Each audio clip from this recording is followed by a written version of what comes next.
perfect bus. We, Rotary Central, help you, our advertisers, make it happen. Your marketing dollar travels a far way. Positioning your message, your product, your services, your presence in over 83 bus shelters. Every dollar you spend, every advert you place helps to build another bus shelter, providing modest comfort for Cayman travelers. Reserve space now on the only billboard medium in the Cayman Islands. Email rotaryshelters@gmail.com. rotaryshelters@gmail.com. The Bus Shelters, a partner in community convenience. Another inspiration program by Rotary Central Cayman Islands. Radio Cayman's Historical Vignettes was brought to you by Rotary Central. For more than 110 years, Rotary members have used their passion, energy, and intelligence to take action on sustainable projects. Talk Today is brought to you by Subway, open 24 hours in Countryside, Anderson Square in Georgetown, and Centennial Towers in West Bay. And by the Ministry of District Administration, Tourism and Transport. Explore your history, explore your land, explore your sister islands. MedLab in Smith Road Plaza, your complete medical laboratory solution. Call 949-7331. And Savannah Pharmacy in Countryside Shopping Village, convenient opening hours including Sundays and holidays. Oh, I think they're doing a great job. A lot of them are. Good afternoon, Dwayne. How are you? Not too bad, sir. Ladies and gentlemen, Radio Cayman's Talk Today with Sterling Dwayne Ebanks. But I do have some questions. There are more questions than answers. Radio Cayman's Talk Today. If you're ready to talk, we're willing to listen. Well, I really enjoy this program today. Cayman Islands' foremost listeners participation program. May God bless every person.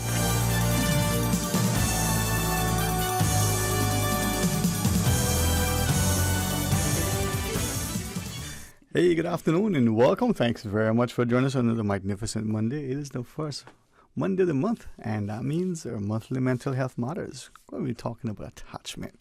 No? You want to know what it is? Well, stay tuned for Talk Today. Radio Cayman's Talk Today, the Cayman Islands' foremost listeners participation program.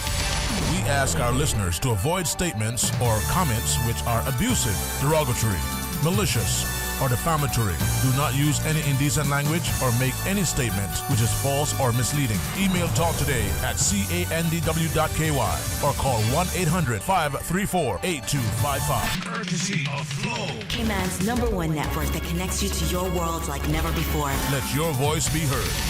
Once again, here's your host, Sterling Dwayne Ebanks.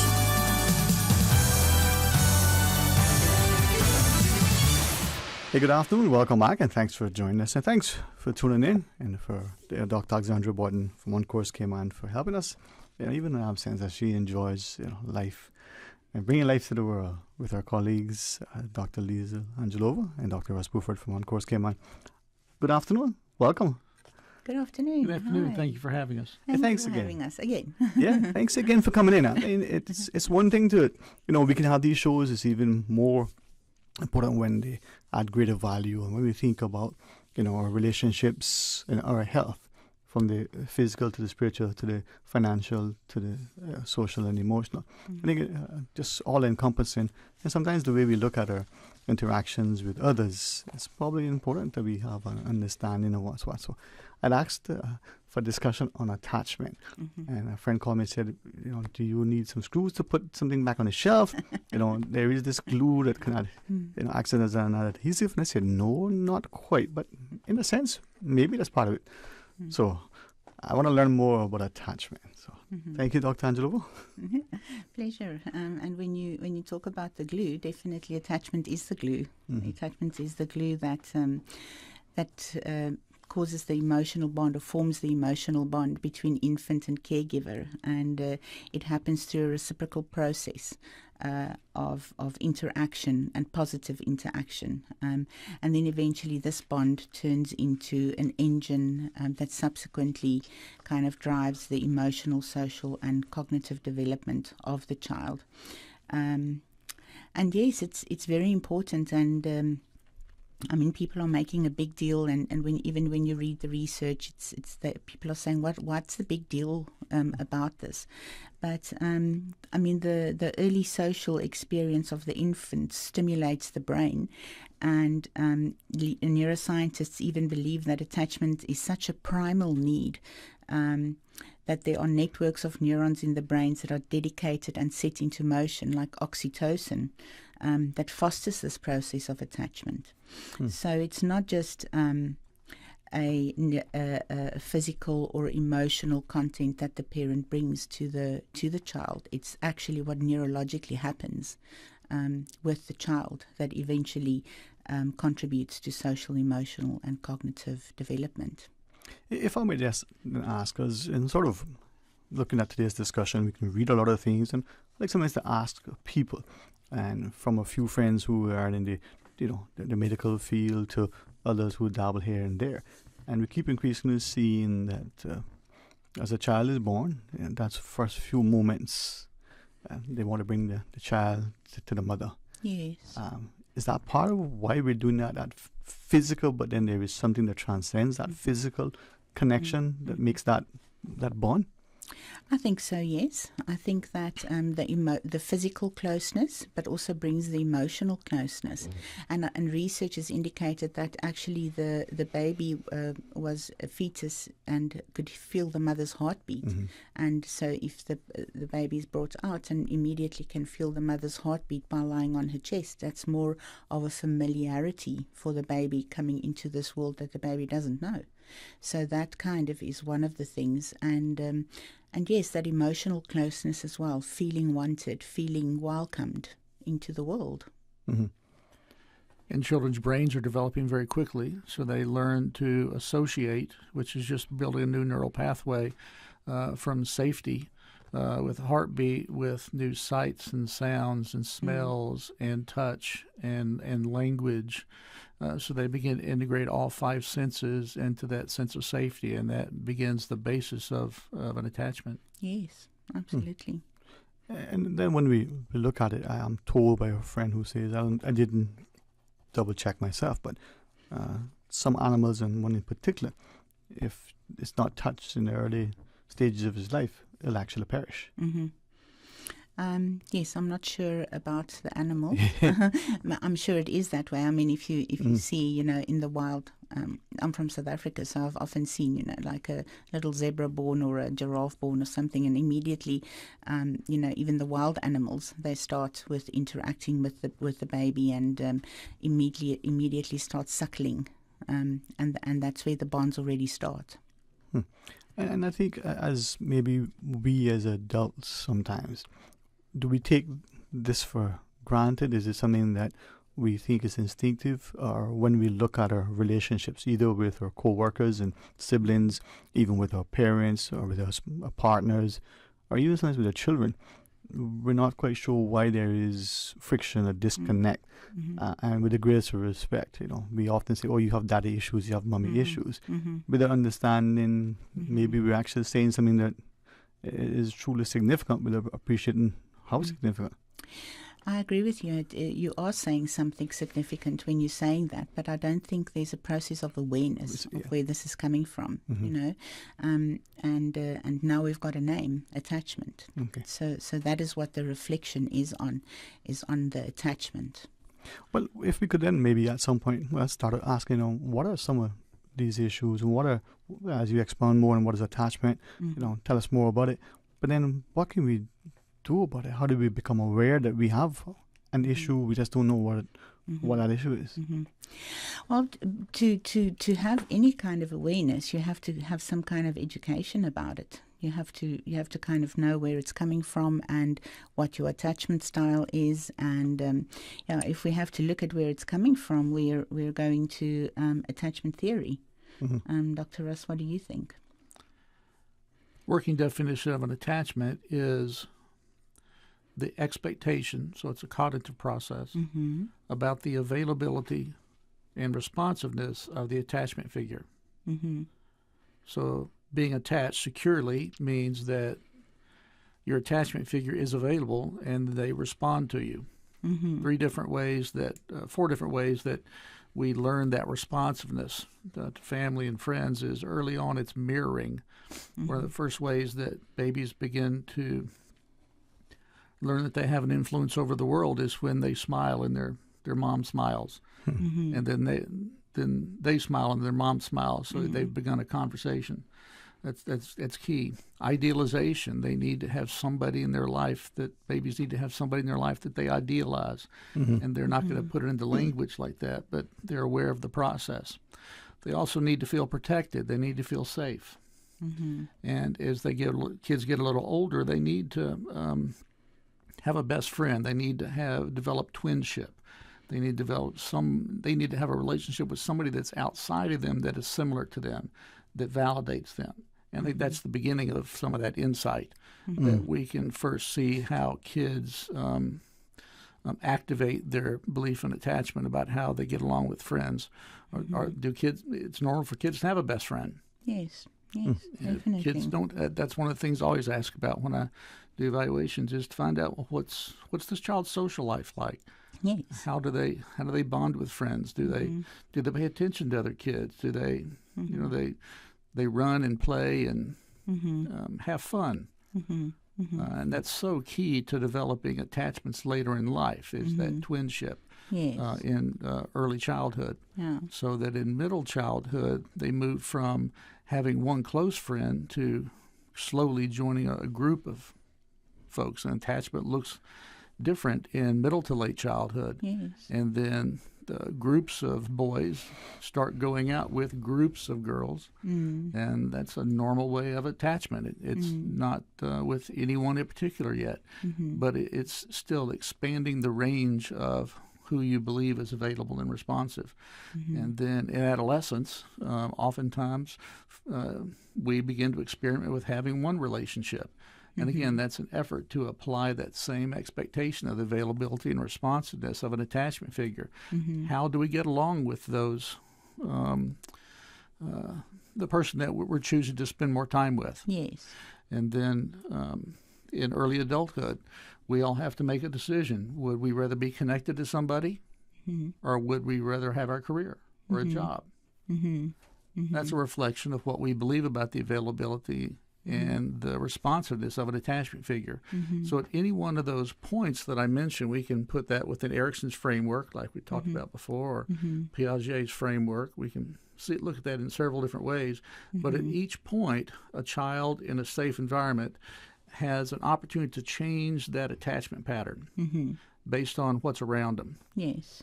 Yes. Key ways to do that are the nature of the child's abilities and learning in school, and how they get along with the teacher, and how they get along with peers in the classroom. It's a huge opportunity. How a child participates in their youth group at church. How a child participates in sports or dance or swimming. In other words, something external to the family where they get to apply that attachment strategy. Yes. And at each one of these points, children have an opportunity to change their attachment style. So even if we are born into a chaotic situation, it doesn't mean we have to always remain chaotic. Yes. We have multiple opportunities along the way. I agree with you. Even though the feelings you experienced in your childhood relationships are bound to resurface in your adult relationships, you'd still have a choice to change it. But you first have to have an awareness of what to change. And some guidance from... Guidance, definitely. And a model to work with. Yes. In other words, we tend to learn secure attachment from someone else who's securely attached. Absolutely. So, in fact, research says that that's the best way to heal attachment issues, is to be in a relationship with somebody that is securely attached. Okay. So when we come back, let's maybe explore some of those attachments as you reference, secure attachment. And then I also want to ask, well, how do we know, or can we know, what is our attachments that? All right, well, I'm going to learn. There won't be a test necessarily, but there will be a reward. You get to improve yourself. Join us after the break. For medical lab services in Cayman, go straight to MedLab. For a full range of medical services, pleasant, clean and comfortable environment, no long lines and affordable fees, visit MedLab at the Smith Road Plaza. Open Monday to Friday, 8:30 a.m. to 5 p.m. and half day on Saturdays. Call 949-7331 to make your appointment. For medical lab services in Cayman, MedLab. The Old Man Bay community and all Caymanians with Old Man Bay roots are invited to a special heritage outreach meeting coming up on Thursday, March 9th, 7 p.m. at the Dwayne Ebanks Center in North Side. The event, sponsored by Cayman Crystal Caves, seeks to document the history of the 7 founding families of Old Man Bay: Millers, Whitakers, McCoys, Ranges, Greens, Browns, and Fredericks. Persons are invited to bring photographs, stories, letters, and any mementos, and can provide interviews, take a family background survey, and family photos. Finger foods and refreshments will be provided. For more information, you can call 925-0745, that's 925-0745, or email info@caymancrystalcaves.com. When you're craving something big, something tasty that gives you that lip-smacking satisfaction, something that hits the spot, there is nothing better than a footlong from Subway. It's pretty tasty. Filling and full of flavor. Try our new sweet onion steak teriyaki with a twist, or the classic chicken teriyaki. Top it with green pepper, onions, cheese, and that sweet onion teriyaki sauce, all piled on your favorite artisanal bread. Satisfy that craving with a footlong from Subway. Fresh, delicious, tasty, meaty. Let's make it a meal with a drink, chips, and cookies. There is nothing better than a footlong from Subway. Did you know that ValueMed Pharmacy has a free online prescription service? Managing your health and medical requirements has never been easier with ValueMed. Simply visit value-medpharmacy.com. That's VALU-medpharmacy.com and click the Refill Prescriptions tab on our website. Fill in the information for new prescriptions or refills and choose your preferred pickup location. ValueMed on Walkers Road or Town. Then bring in your original prescription from your doctor when picking up. There's no need to stand in line and wait for your prescription. Save time and pick up prescriptions at your convenience by visiting value-medpharmacy.com. That's VALU-medpharmacy.com. Talk today. But I do have some questions. Talk today. Cayman Islands' foremost listeners participation program. Talk today. Because there are more questions than answers. What the public is saying. Waiting to take your calls right now. Sterling Dwayne Ebanks.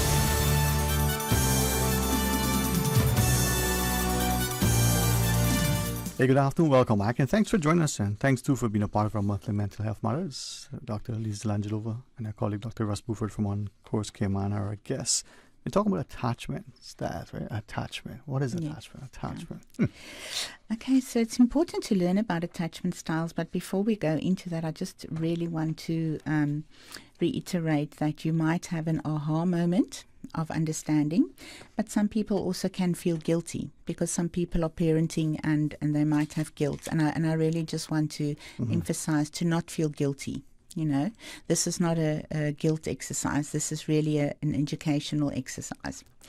Okay, so we get to... And that any one situation we find ourselves in as parent does not define an attachment style. Yes. We may have a personal bump in the road and we may have a short temper or aren't quite as patient or kind as we'd like to be in all situations. And that's life, and that doesn't mean that we've interrupted our child's attachment style. Yes. So the themes we're talking about are general and not specific driven. Mm-hmm.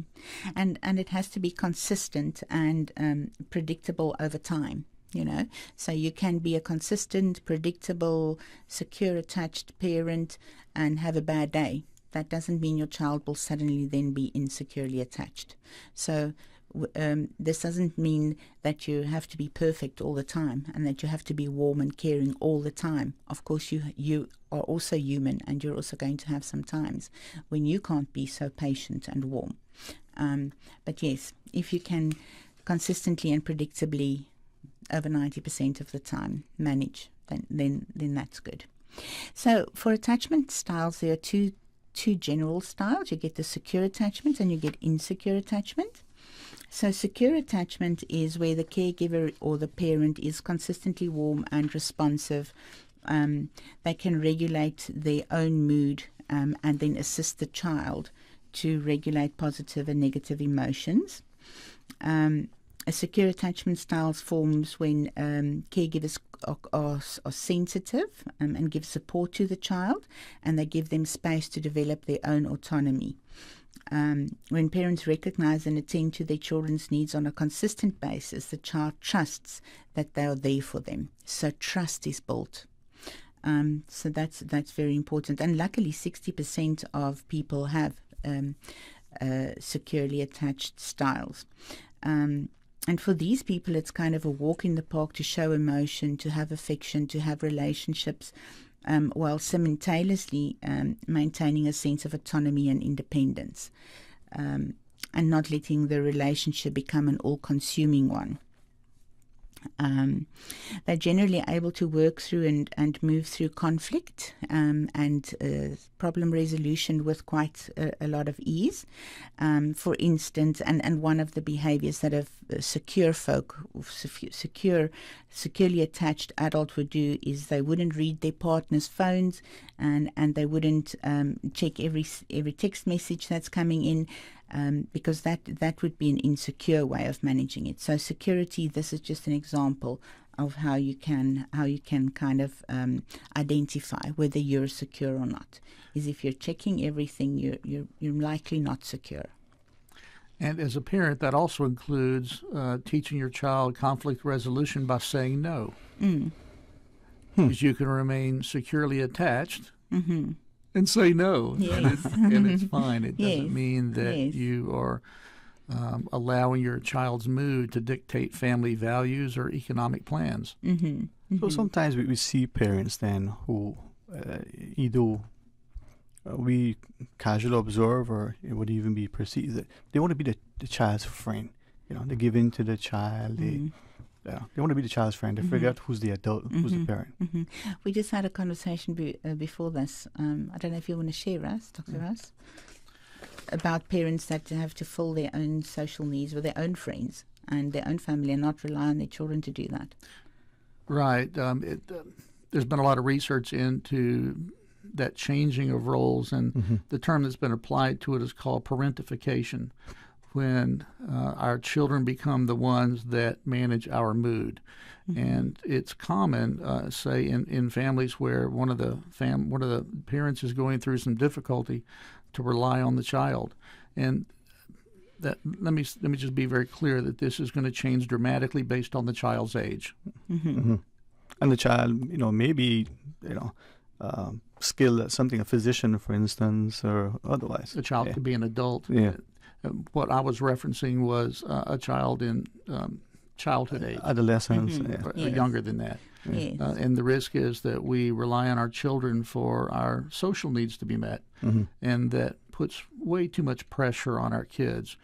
Whereas if we take care of our social needs, even though it's minimal, we all have time constraints where we're chasing kids and taking them every place.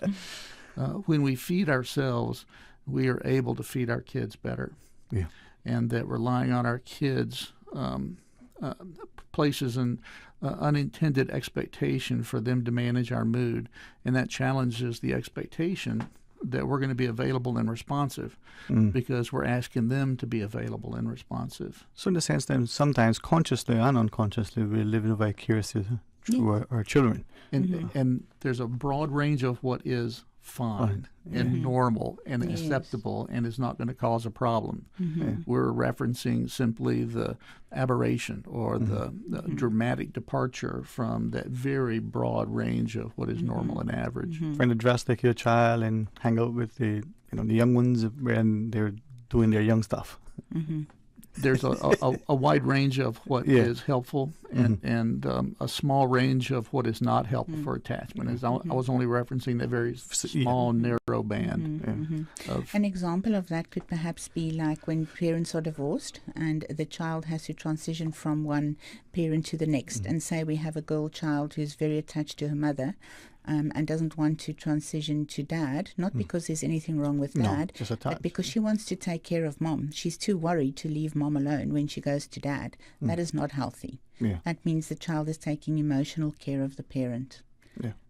I think too, maybe sometimes we don't realize it, even with our friends or our siblings, but with our partners, how, we put so much on our children without understanding the demands and the emotional pressure we put on them to balance their lives as they navigate their chapters and still have them manage us. Yes. Parentification. Absolutely. I learned a new word today. Again, we could go down that direction through several different models. If we go down that road too far, we're moving away from the attachment model, which is about the expectation, the availability of the attachment figure. And it's good that you shared that as parents, we can say no to our child, still be loving and kind, and say, no. The young child who wants more candy, or it's bedtime, and instead of going to bed, but emphasize the importance of why we're saying no and still being loving. If we don't say no to our kids, then they don't learn to say no to their teenage friends, and they don't learn to say no to early adult choices.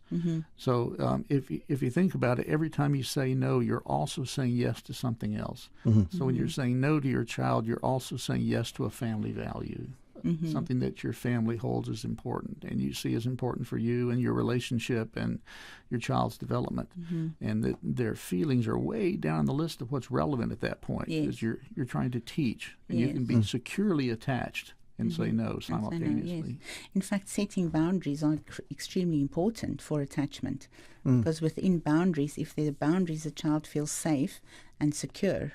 If there are no boundaries, the child has no way of navigating or referencing what is right and wrong. So setting boundaries is a part of secure attachment. Okay. So attachment can be secure. You said also insecure. Yes, insecure, and there are different types of insecure attachment. So the first one is anxious, preoccupied, and usually these kids are raised by unpredictable parents. So by unpredictable, it means they're either emotionally unavailable, or they're intrusive. So the kids become clingy to the parents because they don't know what to expect from the parent.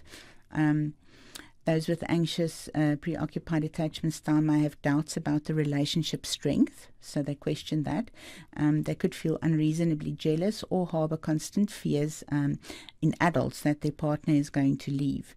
And then they become preoccupied adults, and preoccupied adults are insecure. They constantly seek approval. They have deep-rooted fear of rejection, distrust in others, and often are very self-critical towards themselves. So it's interesting as we listen. Maybe sometimes we don't appreciate how putting a name or putting things in context helps us to understand where we are. Yes.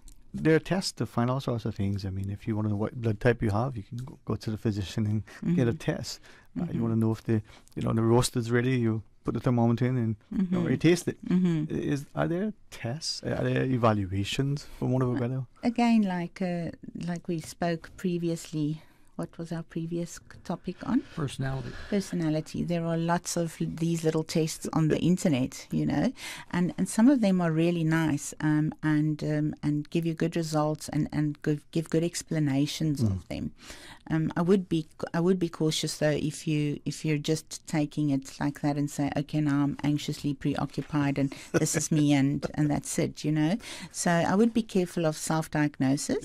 I would be more inclined to say, just check it out with a professional that works with this kind of thing, or discuss it perhaps with your partner if you have an open communicative relationship. And yes, first really read up about it, before you decide what you are and what you need to change. A little learning is a dangerous thing, huh? Yeah, a little bit is the dangerous one.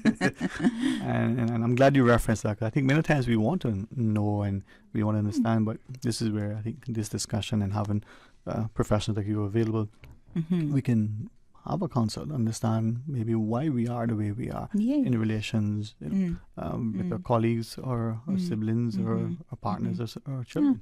And realizing that we're not just inadequate, this comes from somewhere. It was developed from somewhere. You weren't born that way. You became that way. And that is crucially important, because people often kind of, like I said, in the anxious, insecure attachment, criticize themselves, and these people would criticize like, this is just me being bad, and not understanding that, this is how I developed. There is what, if you want to call it a book, says earlier, I need to know I learned by the time I was in kindergarten or something. And then my friends who are educators keep sharing that the play during those recess, during that time, those early years, are significant. I didn't quite buy into that until, maybe 15, 20 years ago. Wish I'd learned it earlier. Yes. Because I didn't see play as being that important. Now, play is incredibly important, because that's the way a child learns to communicate. Okay. That's the way a child expresses him or herself. If your child is running out here now and slams the door, you don't have to punish the child for slamming the door. Rather go and say, I can see this frustration. What's happening there? That is more inclined to have a connective moment than just pure punishment. Okay. So I went off the topic of play. But yes, that is, So with that then, when we look at the play and the first 5, 10, 15 years, or as we come back, we'll take the break. All right.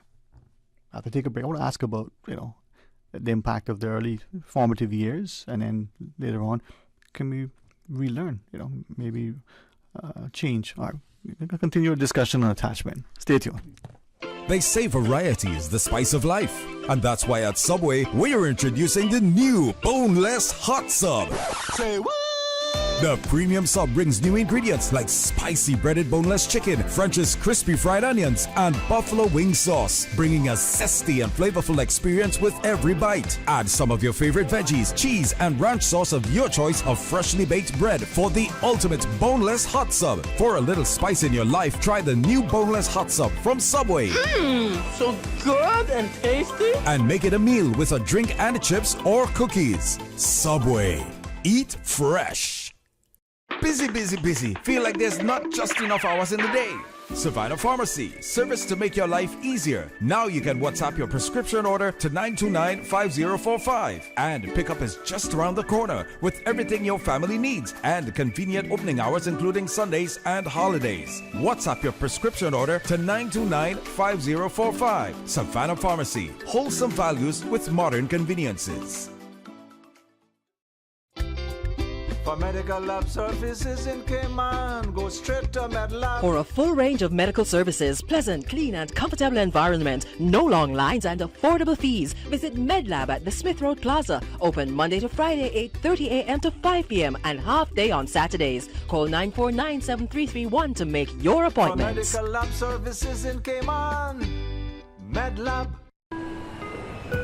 Attention passengers, the Cayman Airways Panama airfare sale has been extended. In just under 2 hours aboard Cayman Airways, you can explore UNESCO World Heritage Sites and the 8th wonder of the modern world, all within driving distance of a cosmopolitan city. Hurry, book by March 12th to get Panama airfares on sale from just $296 CI round trip. Some conditions apply. Call 949-2311 or visit CaymanAirways.com to book your Panama getaway. Hey, Bill, glad to see you back in the office. Who? Bill. Oh, sorry, yeah, I think you're mistaking me for someone else. Tom. Nope. Jack. No. Alex. No. Want me to just tell you? Nope, I got this, George. No, you don't. Still not me. Adam.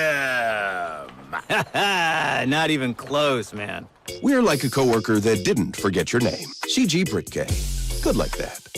Okay, good to see you, Mike John Sean. It's Mordecai. Talk today. But I do have some questions. Talk today. Cayman Islands' foremost listeners' participation program. Talk today. Because there are more questions than answers. What the public is saying. Waiting to take your calls right now. Sterling Dwayne Ebanks.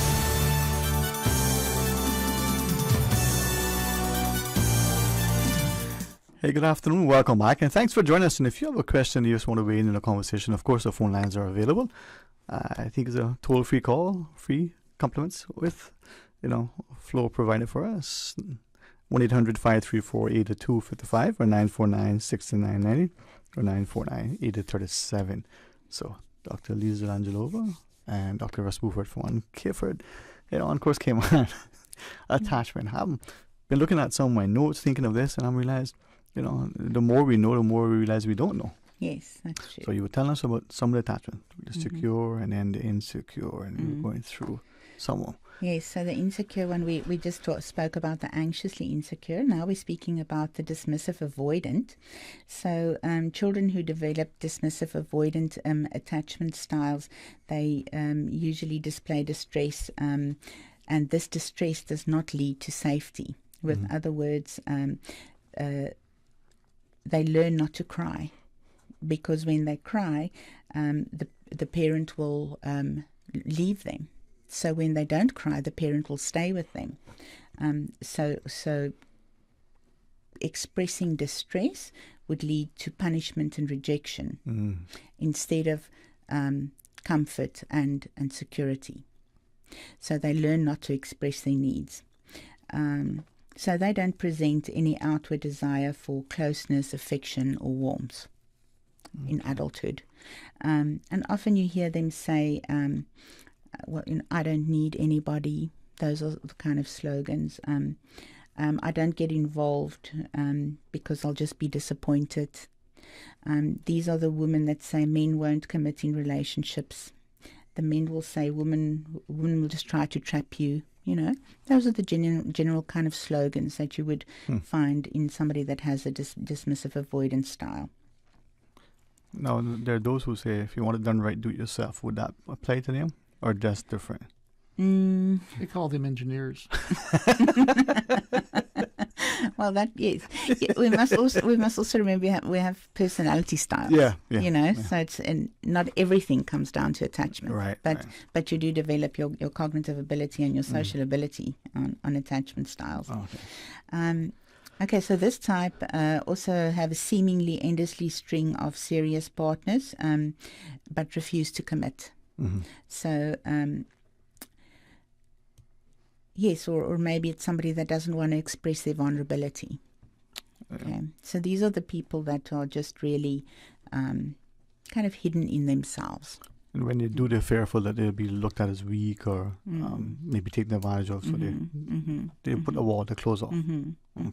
An example that every parent goes through is how they're teaching their child attachment is that we all have had the situation where do we go back into the child's room when they cry for the third or fourth time? Is the kid really in distress? Are they really having gas? Are they really having colic? Are they having some sort of distress, or are they is this a genuine cry? Is this did their binky fall out of their bed, or just what is going on with the child? And there's no best answer to that. But that is an opportunity to be aware of the attachment style that you're teaching and have that be consistent with other interactions with the child, because it's at those times at 2 o'clock in the morning when your child is crying for the third time and you have to sleep and you have to make a decision. That'll tell you some of where you are in the process of teaching that attachment. And I'll say again, there is no best answer to that. Yeah. But then does that then you, as the parent, the adult, you got to kind of know yourself too and know. That's the whole point. You just have to be aware of what you're teaching. It's an opportunity. It's an opportunity for having a nonverbal conversation with your child.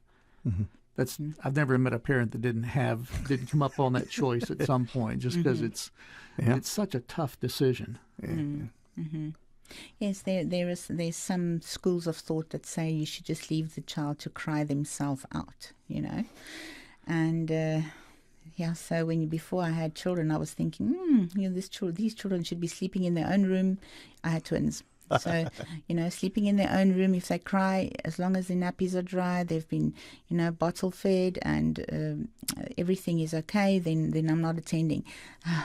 it was so different when they came home. Exactly. Yes, I moved that cot into my room the next day. I had to disassemble it because it was so big. So I couldn't do it that night. So that night they just slept in their double pram, and I sat on the bed watching them the whole night. Checking everything, make sure they're breathing and everything. Make sure they're breathing and everything. So, we also think we have to do things, but when we actually have the baby in our arms, it's something different just kicks in.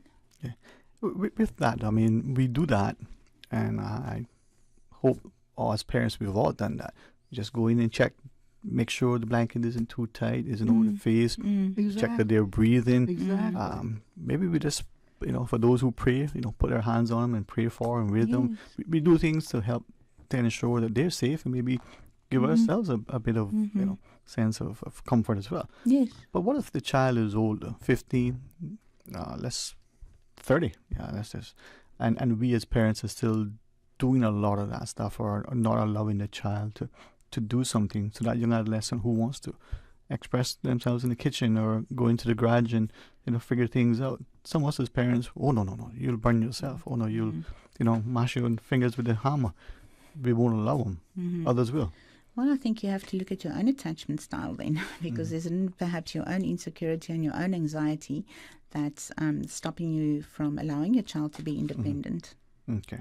It's simply an awareness of what are you teaching, not whether it's right or wrong, but what is the most likely attachment style you're representing when you respond to a 15-year-old in a way that limits their distress. And also ask yourself, at 15, is this okay to need so much reassurance? And at 15, should the child not be able to be a little bit more independent? If your child is way too dependent, you should also ask those questions. And then there is that child that wants to take things on. Then there's the parent who is not willing to, oh no, little Johnny, little Susie, you can't be doing this yet. You might harm yourself. Again, knowing where we are and trying to find that balance to ensure that we give the child a sense of independence. I wonder to what extent, though, we appreciate how much we're impacting that child later on, too, as we talk about attachment styles. We're trying to be nurturing and protective.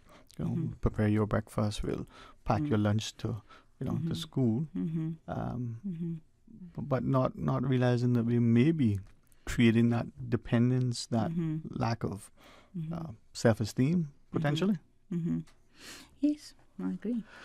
And we also need to keep in mind that different families have different levels of expectation for, quote, independence, close quote, and that different family systems have different expectations for how cohesive families are at critical times. Some families are more what's called adaptive. They encourage children to explore new experiences, obviously within a range of what's acceptable for the family values, but they encourage exploration and allow the child to fail. And there are other families that are more cohesive and that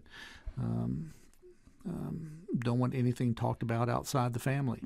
And there's no right or wrong. It's about finding the balance that works for a particular child within a particular context, in a particular situation. Like, we're more likely to be protective of our children in some settings than others.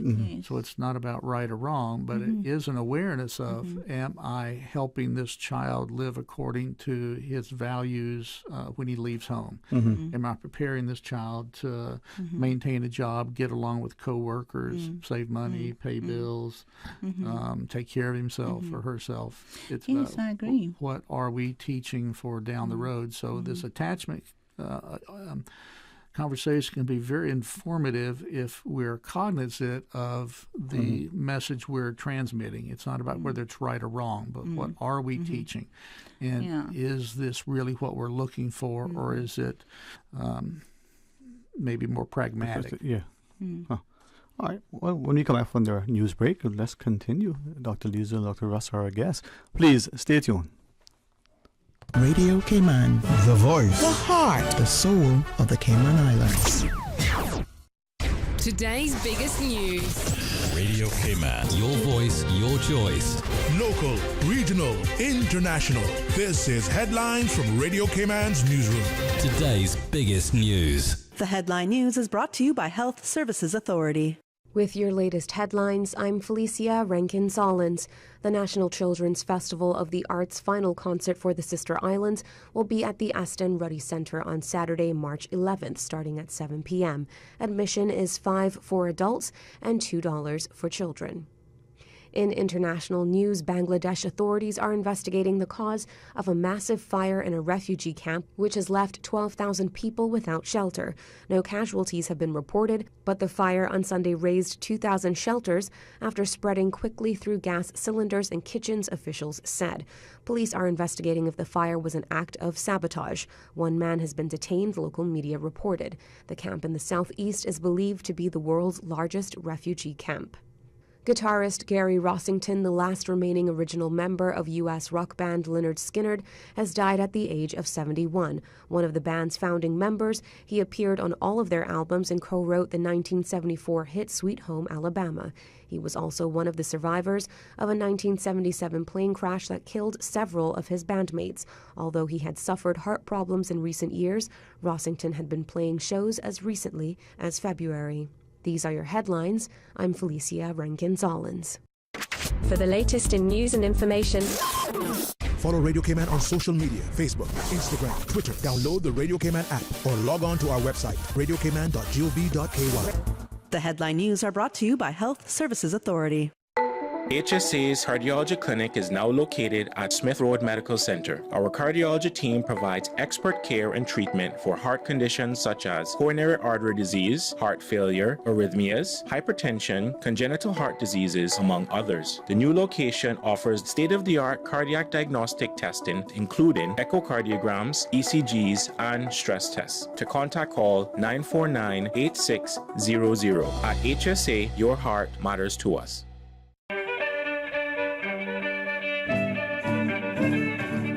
Born September 25, 1947, at Watering Place, Caymanbrack, Royce Adolphus Dilbert was the firstborn son to Helen and Grace Dilbert, née Tibbetts.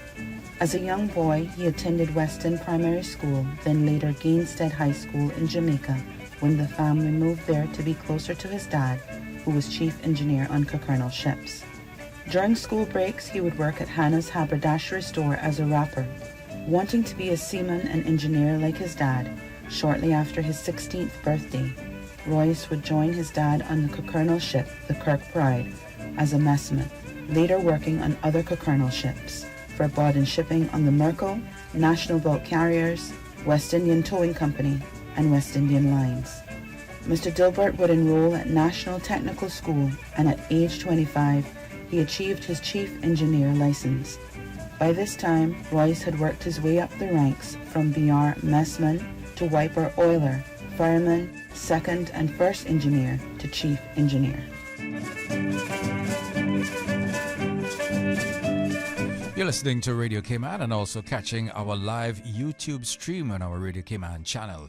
Due to popular demand, Cayman Airways have extended the Panama sail. Upgrade your summer travel plans with non-stop flights from Grand Cayman to Panama.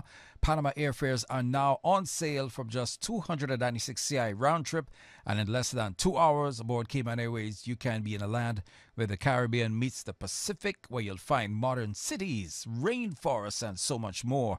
Book by March 12th to catch Panama airfares on sale. Other conditions apply. Call 949-2311, contact a travel agent, or visit CaymanAirways.com to book your Panama getaway today. Talk today. But I do have some questions. Talk today. Cayman Islands' foremost listeners participation program. Talk today. Because there are more questions than answers. What the public is saying. Waiting to take your calls right now. Sterling Dwayne Ebanks.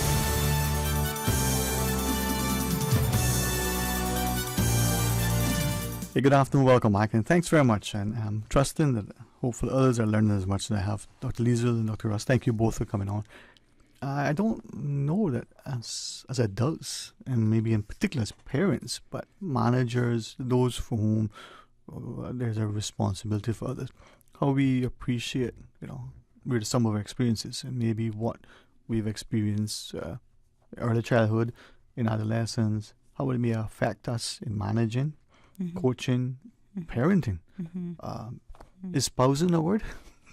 Spousing. Spousing. That could be a new word. Well, parentification, so spousing, partnering. But it could have all lead back to that early bond or lack of bond, or where that attachment was formed or not formed. Definitely. Yeah. Oh.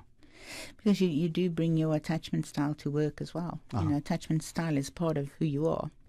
And not something outside that, like a jacket, you know. Today you put the blue jacket, tomorrow you put the red jacket. It's inherently part of the way you interact with the world.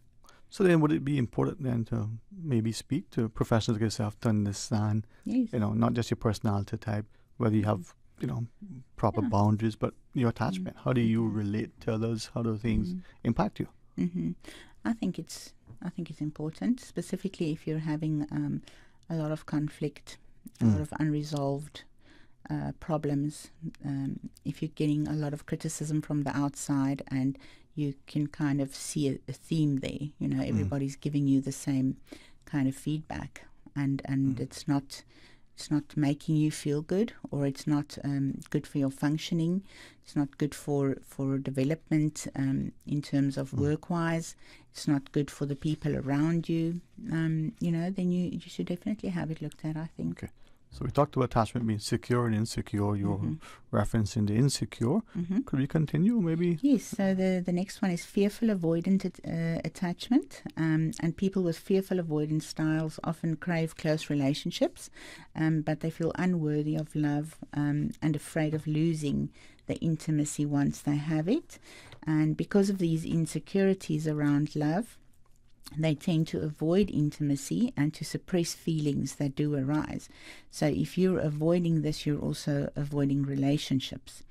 So the fearful avoidant person might feel intense feelings of love for a new partner right in the beginning, but as the relationship develops and it gets more serious, they start to panic and search for reasons why this relationship shouldn't be working. Because they don't have a trust in relationships. They have, again, the expectation of the availability and responsiveness of the attachment figure is not intact. Yes. It's been fractured. Yes, it's been fractured. So they have no expectation that the attachment figure would be present on a consistent basis. Yes, and these attachments usually develop in like volatile or unpredictable parents, and often parents that are abusive or neglect their children, and causing the young child fear. So fear of fear of having a deep connectedness with people. It's also seen after bullying. Yes, absolutely. Now, as I listen, I mean, sometimes we probably can reflect on our own spaces, and we think of the teacher. I go back to perhaps primary school. This view that there's this loving, doting, very nurturing teacher in the class. You know, not just tending to the child who may have come back from the playground and fallen. You know, no harm, but just fallen, or who's taking the lesson and making an extra point to include everybody. That helps to complement what may or may not be happening in the home environment. Is it then that through those attachments, that sometimes there could be an unhealthy attachment? We find this person that gives us validation, but it's not necessarily quote unquote healthy. Well, it's not healthy because a child that is not securely attached at home might find a teacher in school that they do feel more connected to, but they'll become clingy to that person. And that's not necessarily healthy either. And then as I listen, I think more and more as we get into, you know, our adolescence, and we consider as just hormonal changes, which probably are, and then we get into our 30s and 40s, and we're finding careers or family life, and then we get into our 50s and 60s. Maybe many of these things that potentially are impacting our relationships around us seem to could all lead back to us unsure of what our attachment is and the early days of our own. I think, and that's where the merit lies in finding out. Is having an awareness of how this developed, how you developed the style. And how it's playing out in your interpersonal and interactional way with the world. Can you change? Let's say if you were able to determine that you had a fearful avoidant attachment style, but you want to be secure. That seems to be the one to choose. If you could, can you change from that one that isn't as healthy in your relationships to one that is? Yes, you definitely can. This attachment style kind of happens in the first 5 years of life. That's what research says. It's pretty much established by then. The thing about that is the initial part of a trajectory. And there can be ricochets to put us on a different path. Yes, we can definitely be on a different path. And one of the main ways to heal is being in a healthy relationship over a long period of time. So if you're in a relationship with a securely attached person, you're aware of your insecure attachment, and you're working on that. Then you can gradually learn to feel safe and to feel loved and to allow someone to love you, because you can get as much love from people from the outside, but if you're not open to accepting it because of some insecure attachment, then you're not going to feel loved in any case. So you also have to realize that am I open to being connected? Am I open to experiencing love? Am I open to accepting this person's love and safety that this person brings to my life? So that's why you first have to know where you are, what you need, and then you can be open to finding that healing within a relationship. In fact, in terms of marital therapy, there's a therapy called Imago relationship therapy. and it was developed by Harville Hendricks and his wife Helen. I think her name is Helen. It's an incredibly powerful relationship therapy, and at this point there are many therapists that are educated and trained in Imago relationship therapy, and you don't necessarily have to be in very long-term therapy. You can go for a weekend. In South Africa, they have the weekends from like Friday to Monday, where you're in this intense program, and they go intensely into your relationships as a child and how you developed, and your partners and how they either the dynamic that happens between the two of you. And I know in the United States as well, they have these weekends. And in fact, he wrote a book. I think the book was called Getting the Love You Want. So he starts from the assumption that we often marry someone to complete our childhood. In other words, to continue our path of emotional growth that was not completed by original attachment figures. And that's the good news and the bad news. Because you could choose somebody who is safe. And say to one of the frameworks that you offered was avoidant fearful. If you're avoidant fearful, then you're not likely to marry someone who's going to challenge you emotionally. Someone who is fun but is also safe and won't ask you to be more emotionally available than you're capable of being. That's the bad news. The good news is that the two of you together can choose to change your attachment patterns. You can choose to develop a secure attachment with each other that will then influence all your other relationships. And that's part of what the Imago therapy does, is to begin to rewrite those neural pathways of expectations for attachment. And you reframe it based on adult needs instead of operating out of child reactivity. Yes, and you reframe it in a relationship where potentially this person could have the characteristics of your worst, or the worst characteristics of your childhood caregiver. Correct. And then you learn that there's much more to it than that. Much more to it than that. So you begin to let go of those unhelpful childhood expectations and develop the reciprocity and the connectedness and the ability to be angry and connected simultaneously. The ability to be hurt and hopeful. The ability to be sad and loving. And tolerating those incongruent emotions within the framework of an alternate attachment model is where we learn to move past some of these reductionistic thoughts about attachment, and there's hope that we can all learn an alternate way of attaching to others if you're with somebody with whom there's reciprocity. And where you're willing to make yourself vulnerable because it's a safe space. So you're willing to say, I can open this childhood wound and this person is not going to reject me. This person is going to manage it in a safe environment. Correct. So you can open the wound and you can heal the wound because it's safe. And you do it together. And you do it together. Yes. But that's the key. Then you got to be willing to want to work together. You got to be willing to want to work together. Together. Yes. So there's trust, there's communication, there's a willingness to look beyond. I like what you said, Dr. Ross. You're hurt, but you're still hopeful. Yes. But then, if you're not willing to communicate, you're not willing to work together, then you're against a brick wall. Well, no, you'll keep doing the same thing you were doing, expecting a different outcome. Yeah. There's a definition for that. It's unhelpfulness, maybe. There was one study where I think it was kind of a long-term study where couples did intimacy building exercises such as answering questions about each other and doing partner yoga.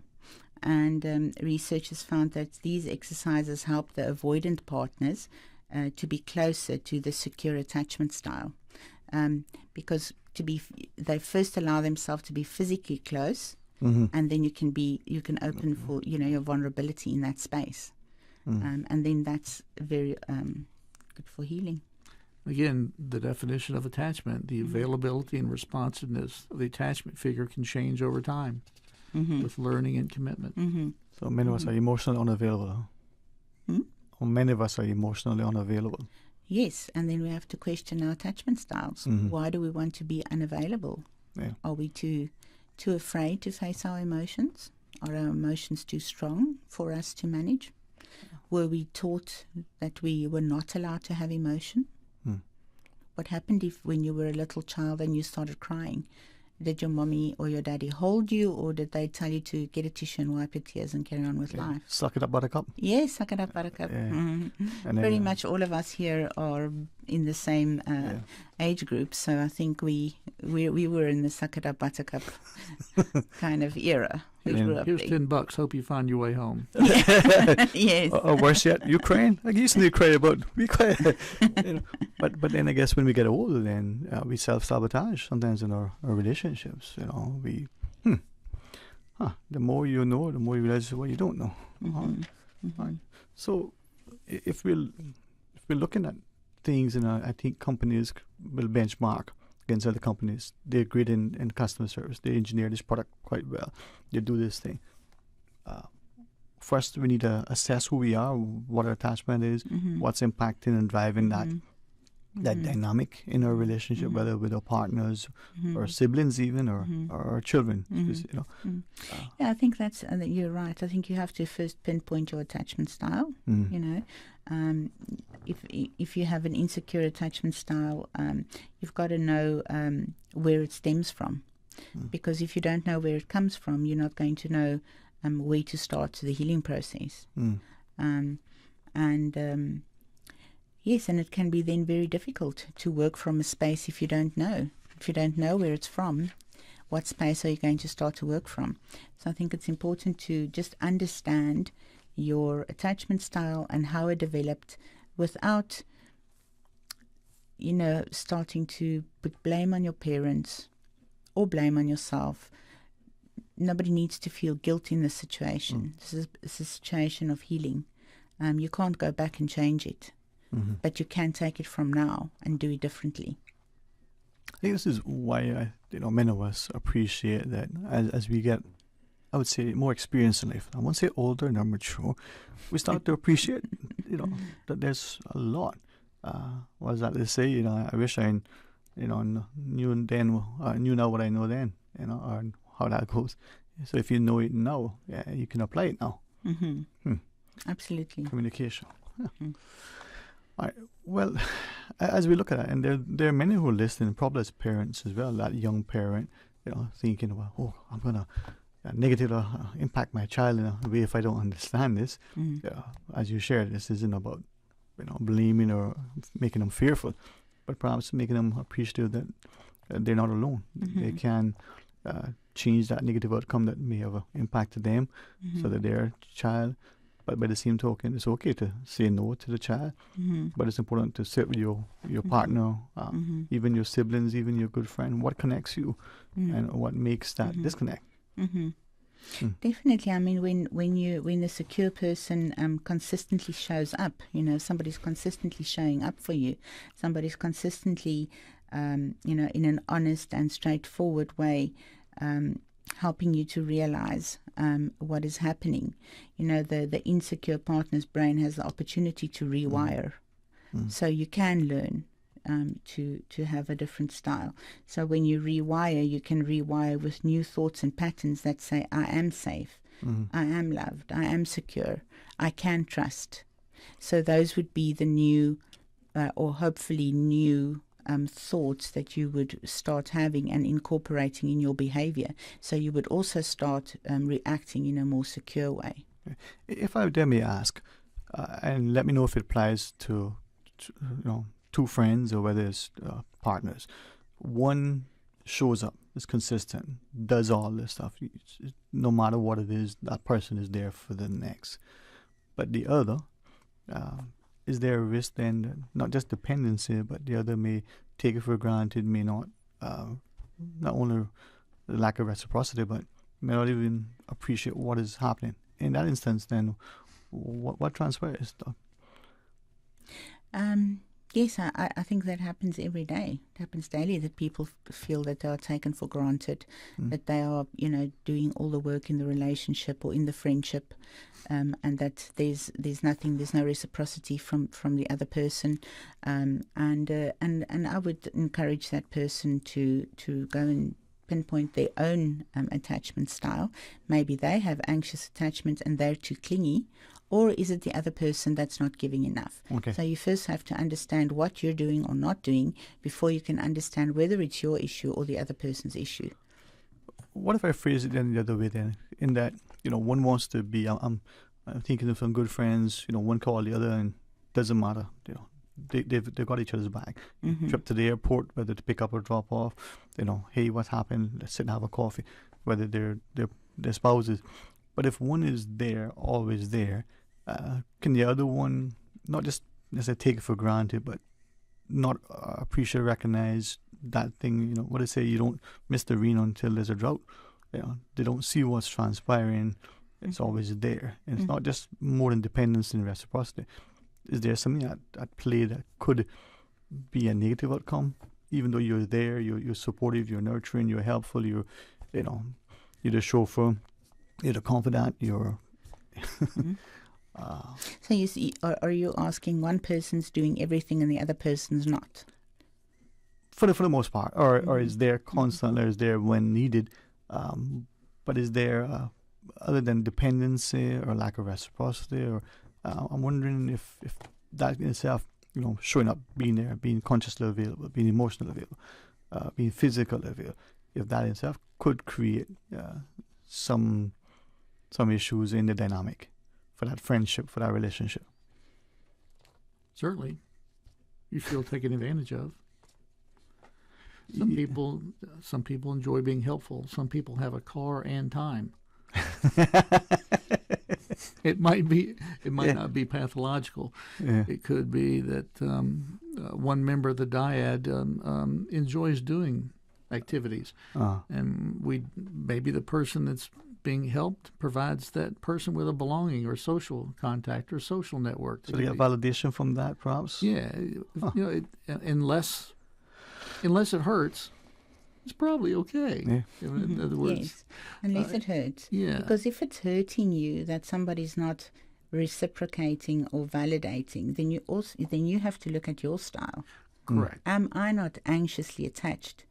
That I'm scared this person is going to go away. That's why I do so much. Right. So you've always got to check: is it my issue? Is it the other person's issue, or is it what happens when in the dynamic between the two of us? Right. Huh. See, and this is where I think as we look at things, sometimes we don't realize how it may transpire. One knows that the other, two friends going to meet, for whatever reason, one assumes, because it always happens, or you're going to bring the coffee and the donuts. And it always happens. And one day it doesn't, for whatever reason. There's an uproar. They become, I won't say conditioned, but almost expectant. And yes. But I think before you get there, you should communicate. I think if you feel like you're the one bringing everything and you don't have money for donuts today, and your friend drops you because of that, then you've got to sit down and reevaluate this friendship and communicate with the person. Yeah, fool and his money is soon parted, they say. Yeah. Interesting. See how much more we can learn, and sometimes if we would just ask questions and be receptive to, counsel. Now, when we're looking at attachment styles, it does obviously impact our relationship. I think, Dr. Lisa, you referenced that it's not like that jacket where you can change it. It's with you all the time. You bring it to work, you take it home. It affects you and your life daily. Yes, it's a part of your relational pattern to the world, which is internal. It's not something that is external. Again, like a jacket, you can take it off, put it on. This is internal, so it takes a lot of work to identify it and change it. Okay, so as we close our discussion, the word mask, come to mind. Sometimes we can mask our behavior. Can we mask our attachment style? Can we pretend? Research says you can pretend for 20 minutes. 20 minutes? Well, I do the Marshak interaction method, which is an analysis of interactional patterns of relation with families, and so that's what research says. People will pretend for 20 minutes. So I'm not convinced or even sure of what the time frame would be out there in the world, in general relationships. But yes, when put in a quite a pressured situation where you have to perform in terms of your interpersonal connection to your children, for instance, you have in 20 minutes you'll see whether this is real or not. Patterns will surface if you begin to watch the parent-child dyad for a while. I guess we can try to fool others, but we probably can never fool ourselves. Interesting. All right, well, I hope others have benefited as much as I have.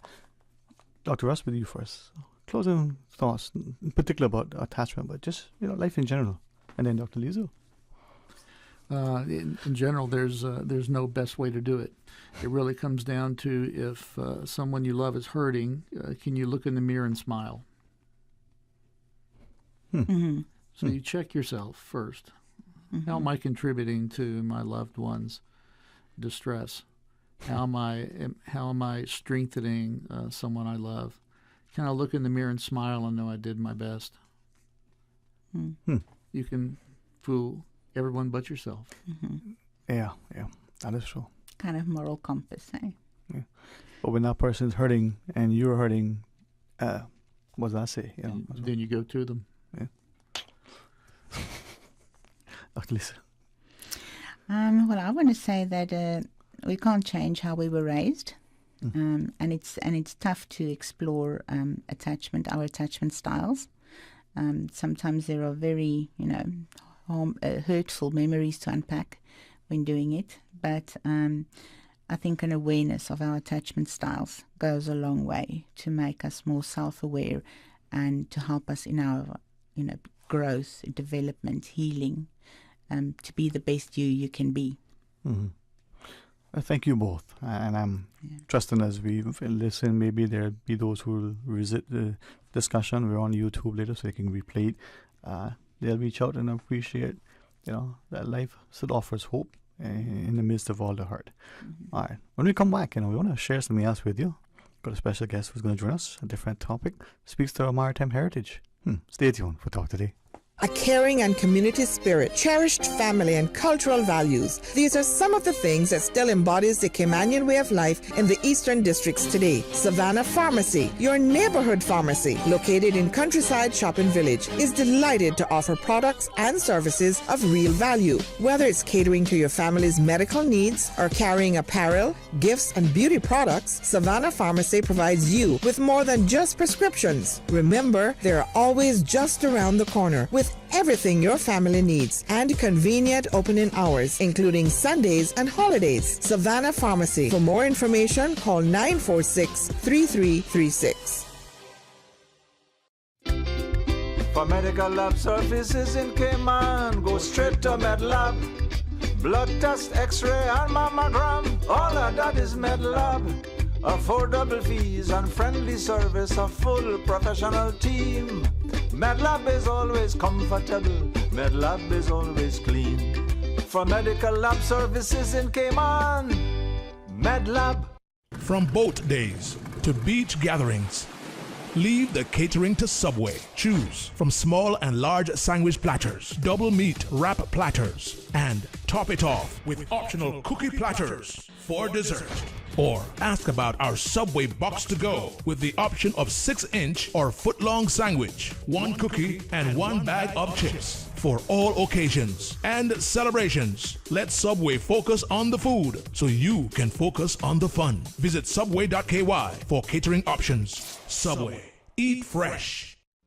J&M Money touching down again. Now you can send your US dollars at any location on island, including the BRAC. It's easy. Just walk with your US dollars. No need to convert to CI. This is another convenient service available at J&M Money. They always find a way to make it easier and hassle-free. So remember, when you need to send your money and you only have US dollars, don't ever think of what to do. Just head straight to any J&M Money location and send your money the fast, convenient, and affordable J&M Money. J&M Money, touching down again. J&M Money, ranga to la friend.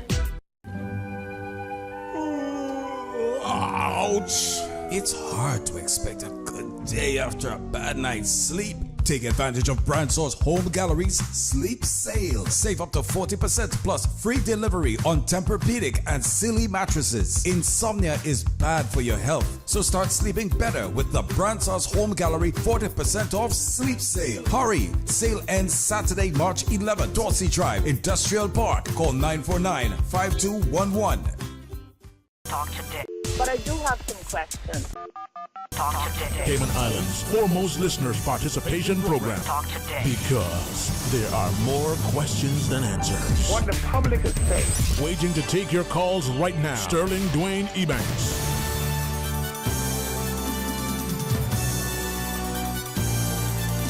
Hey, good afternoon. Welcome back, and thanks very much for joining us. And it's always a pleasure to sit, facilitate, and learn a lot. And now you've seen it probably everywhere in the regular media and the one that we call social.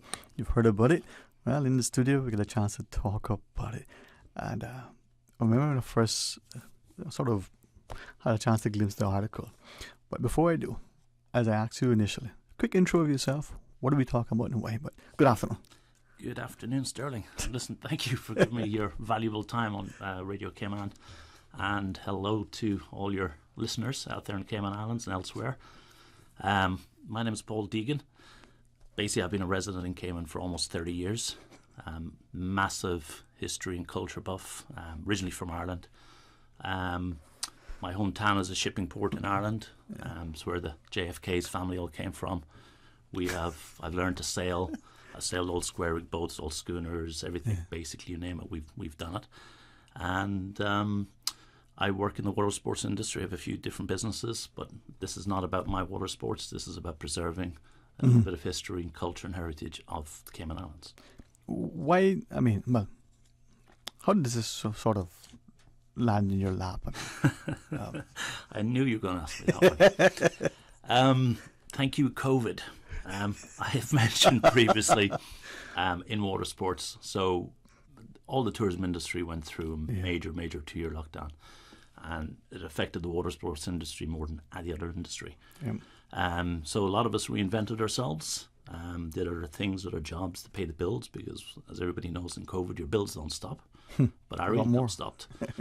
So it gave me a lot of time to surf the internet. I'm not one of these guys going around checking my phone every 2.5 seconds, but basically I was just checking up on things, and different things pop up on your websites, and I noticed a picture of a schooner. Schooner that was in Spain. I just clicked on it. It was on a commercial website, and literally they had the history of this schooner, and it was called the Bella Lola, which means the beautiful lady or the beautiful girl. And when you click on their link, the website is still up, labellalola.es. You can click on the history of the Bella Lola, and it comes up with Fairweather, which is the last remaining Caymanian-built sailing schooner still floating in the world. Where is she registered now? Again, a funny question. She was registered in Spain, but thank you with the cooperation of Mr. Duncan Curry in the Cayman Islands shipping registry in Mark Hughes, we have managed to re-register back to the Cayman registry, and we've also got her registered under her original registration number, which was from 1950. So was she originally registered on the Cayman registry? Yes, in 1950. All right. I was curious, and I don't know what it is. It's probably just where I'm at now. Maybe I need glasses, but I struggle increasingly. To look on anything that's a video. If it's a book and I can read it, perfect. If it's on a screen of sort, I struggle. So I say that to say I didn't do a whole lot of reading. Thank you for the stuff you shared, by the way. That was an exception, because that wasn't reading. That was fun. By chance, do you know, other than, what more of the history of this vessel, the Fairweather, in particular? Was she ever in the films? She was in a number of films. I think total about 5. The most famous one, which most viewers, maybe viewers of Radio Command would know, would be the Road to Bali, which starred Bing Crosby and Bob Hope. She was also in another film called Dolphin. Earl Flynn was involved in the actual building of her, but Earl didn't actually make any movies on her. There's a very famous Spanish lady that did a movie back in Spain. Again, there's endless history about this boat. Right. And the reason why I ask, I remember, like I said, I don't care too much for films, right? And there was this long before DVR, and flicking through the screen one day, and on it there's, if it's a sailing boat, it catches my attention, and there's this vessel, and I looked at it and go, wow, she looks like the Goldfield almost. It's just going across. And I am convinced to this day, even so much so, I called my friend, we were watching it, and he recalls me saying it, but he does not. He's not going to testify on the oath anyways that he saw it.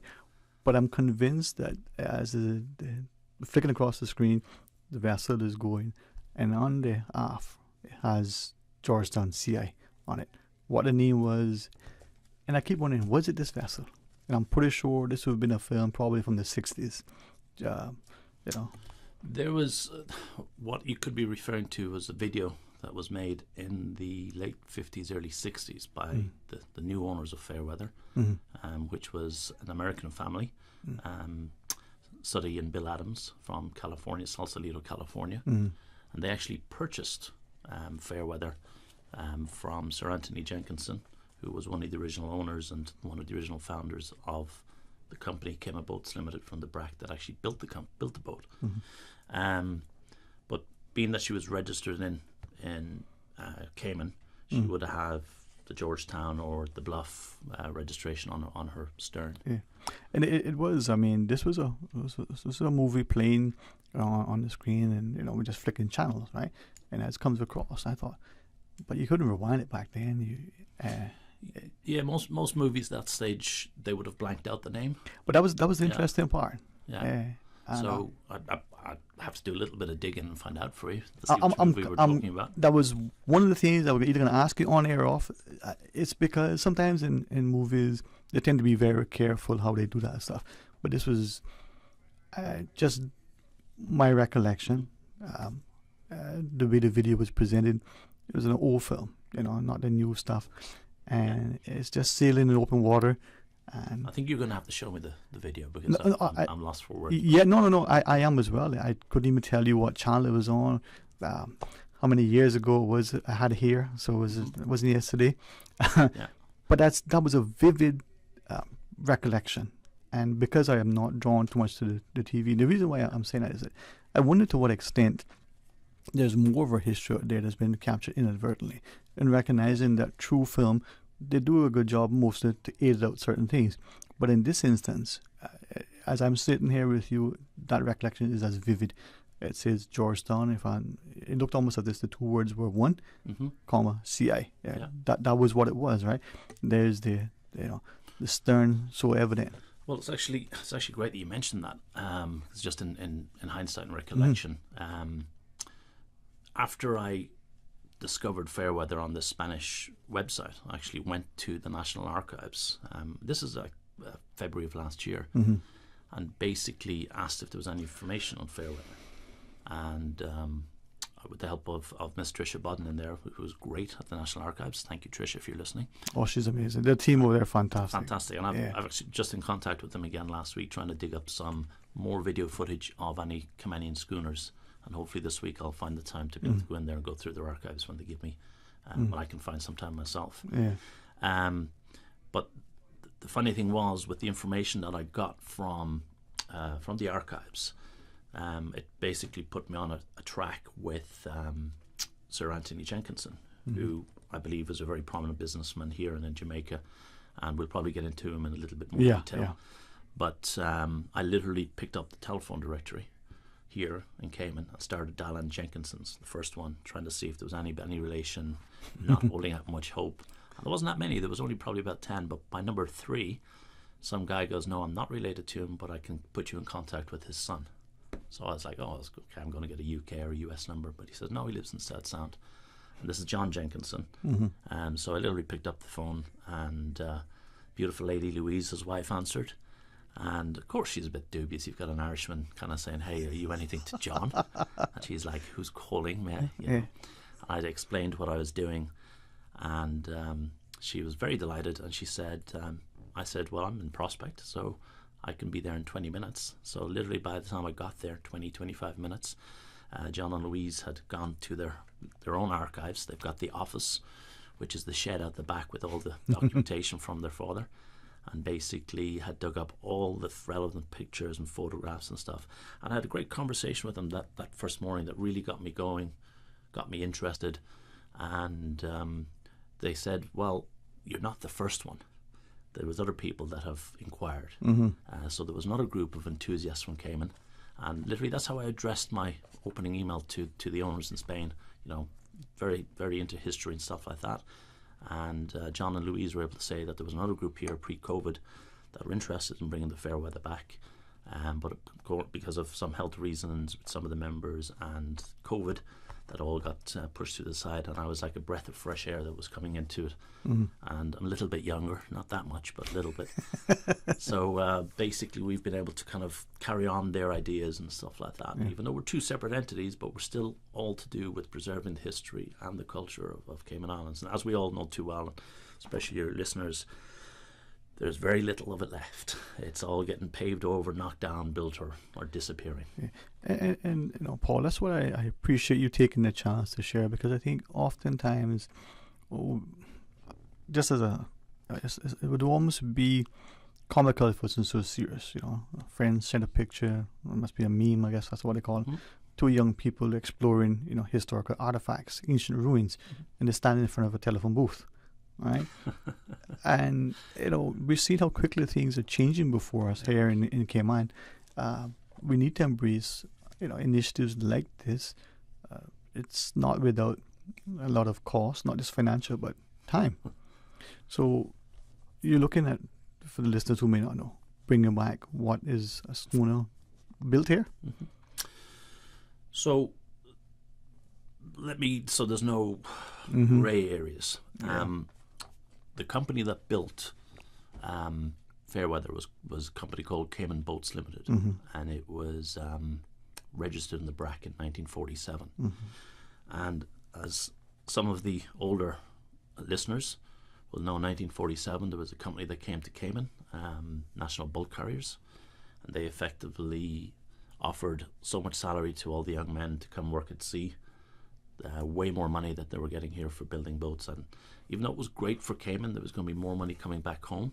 That was basically one of the major debt nails in the Caymanian shipbuilding industry. Also, you have to add on, it was after World War II, steel hulls, diesel, they were all become, so wooden boats were slowly being phased out. But that was the accelerator, the catalyst that kind of killed the boat building in the Cayman Islands. And there wasn't just boat building here in Grand Cayman, there was boat building in Little Cayman and Cayman Brac. But in 47, Sir Anthony Jenkinson, who was very good friends with Lester Hemingway, who's Ernest Hemingway's brother. Sir Anthony was also very good friends with Sir Ian Fleming, who's the author of the James Bond books and movies, as everybody will know, 007. Sir Ian Fleming was working with the Royal Navy during the war, as was Sir Anthony, and basically Ian was Sir Anthony's boss, so they got a good rapport going. So after the war, Sir Anthony managed to secure the Royal Navy dockyards in Jamaica for free. So whatever hulls they had in the BRAC, they towed them over to Jamaica, and using the remaining Caymanian workforce plus Jamaican workforce and stuff like that, they finished off the hulls, and then they continued to build newer boats and barges and tenders and stuff like that. Fairweather was built in Jamaica. Hercule was laid in 1947, and we have pictures of that. And if you go onto our website, which is fairweather.ky, it's under construction because we're going to vamp it up and stuff like that. You'll see some of the old pictures of the keel. You'll see pictures of Errol Flynn. You'll see, and she was launched in 1950 and registered in Cayman in 1950. And all she said about her ways. Yeah. And this is the beauty, as you shared, you're not just a cultural but history buff, and we see how the British Empire being so vast. I mean, my uncle would always, say that reminds us the sun would never set on the British Empire, right? And there is, British Honduras, there's, British Jamaica, British Cayman. Its presence in the Caribbean was significant, and the ability for the Crown to use the resources that are here, for the world's benefit, and it was significant. So that connection between there and the BRAC in particular in Jamaica, even more so. Yeah, I forgot to mention, I know you asked me 78,000 million questions. And I have 78,000 million more to ask, right? So the clock is ticking. There you go. The most important person in this whole equation was Cappy Foster, Arnold Cappy Foster from the BRAC. Yeah. I had a meeting here with Caucus last July, with the government, and basically Miss Juliana straight away, right off the bat, recognised Cappy as I put up a slide presentation to them to tell the Cayman government, this is what some private individuals are doing, and we're doing this as a non-for-profit. But it was just the enthusiasm of Miss Juliana, who basically is Minister of Education, the way she jumped at it and knew straight away that this is a BRAC boat. And even though it was 47, and even though it was in Jamaica, we all know that Cayman's very, very close association with Jamaica during that time partially ended in 62 when Jamaica got independence. But basically there's still a strong bond between... especially the BRAC. Yeah, especially the BRAC. Yeah. I know. And I've been in contact with Miss Simone, if you're listening. I know you've got class in a few minutes. Miss Simone Scott from the Cayman BRAC Heritage. Yep. And one thing I did say to Simone is, because this is essentially a BRAC boat, when we bring the boat back into Cayman, we're going to stop at BRAC first. Yeah. Grand Cayman is not going to get all the limelight. Yeah. I don't care how much money is thrown at us. But I think it's only right that the boat should go to the BRAC in Little Cayman first, and then the bigger ceremonies here. But we've got great plans, great ideas, which, I'm fairly sure you've got some more questions. Yeah, and we want to share, and I appreciate you letting me highlight that, because in a reference in, the connection with Jamaica and the BRAC specifically, and there are 3 islands, and many times, Grand Cayman may get more of perhaps publicity and promotion, especially with shipbuilding. The shipyard right out front on the Whitehall, great. Yeah. But Little Cayman had boats being built. if there isn't anyone more fitting, I don't believe, than maybe one day Sir Joel Walton, perhaps. Yeah. Not just as a breaker, but he's amazing at the helm. Yeah, what I've found with this project, there's a two-phase project. And I'll get into phase 2 in the second half. What I found with this project is there's been a couple of, I won't say naysayers, it's the wrong term, but people haven't been as positive as I thought they would feel. I'm trying to preserve a piece of Caymanian history, culture, heritage. But basically they say that they weren't thought about the Cayman ways, the Cayman, why the seamen went off to sea, how they were shipbuilding, the turtling, and all sorts. So what we're hoping to do is basically with Fairweather here, with the help of the Department of Education, the Ministries of Culture and Heritage, and Ministries of Tourism, Ministries of Finance, if you're listening. Basically, money makes the world go round. Apparently, money makes the world go round. But I want to speak about that as well. Yeah. We're hoping to work on a curriculum that will be taught to the kids in school at a various age group between 9 and 13 is what we're targeting, so that they do learn a little bit about their history and their culture, and then they'll see a Caymanian schooler in the port. Yeah. And this boat will go back and forth from the Brack and Cayman, Grand Cayman and stuff like that. So they'll be able to see it. Yeah. So rather than just looking on the back of the 25-cent coin and seeing the imprint of the Kirk B, which is another Brack boat, basically they'll be able to look out and say, wow, there's one that's practically... Is it the Kirkby or the Goldfield on the back of that? Kirkby. There's some discussion as to which one it is, right? It's and the reason why is that, again, not knowing definitively some of the things that exist within there. I know there's O'Neill from the Pirates Week Festival. It was his great-grandfather that built the Kirkby, and he'll be saying, this is my family's boat. So. All right. O'Neill Gilbrath. So. Yeah. And then what about this venture, say, versus the endeavor to bring back the Goldfield way back when? So the Goldfield, it's funny, I met with Miss Susie Soto the other day.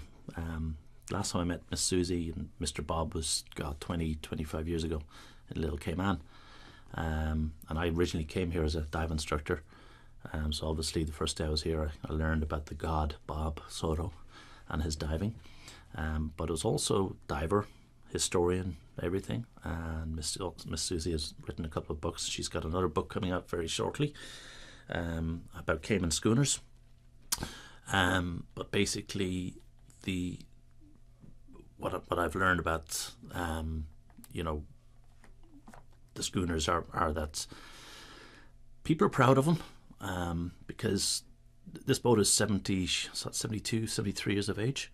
And, for a wooden boat to survive that long, it's pretty good. And you get a lot of positive feedbacks about the workmanship, the quality of the workmanship and the skill and the labour that went into it and stuff like that. But it's, I kind of lost my train of thought there because something just popped up in my mind. Talk what you're saying, man. We'll make notes. Yeah, okay. But no, so I had a good old chat with Miss Susie and the Caymanian schooners and the Goldfield. And, that was one of the negative comments that I was getting when we first kind of mooted that, hey, we're interested in bringing back this boat, and we don't want another Goldfield fiasco. But what we did is, myself, two of the partners involved, and they want to remain nameless. It's like I don't want my water sports company, nothing to do with a completely separate entity, non-for-profit, just to try and preserve a little bit of history.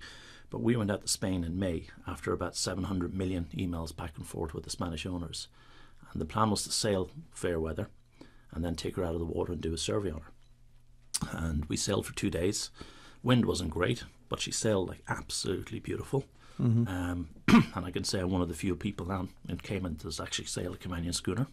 It's a very small club apparently. Yeah. Hopefully we'll make that club massive in the next couple of years. Excuse me. But as soon as we lifted her out of the water for survey, I knew straight away from my boating experience why the Goldfield sank. She needed a lot of TLC when she came into Cayman in the 80s, late 80s, I believe.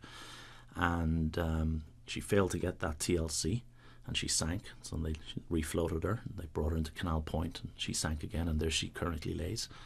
But by looking at the boat, and fair weather included, she needs TLC. So where I thought in May, hey, we could just jump on this boat and sail across the Atlantic and have her here for Christmas.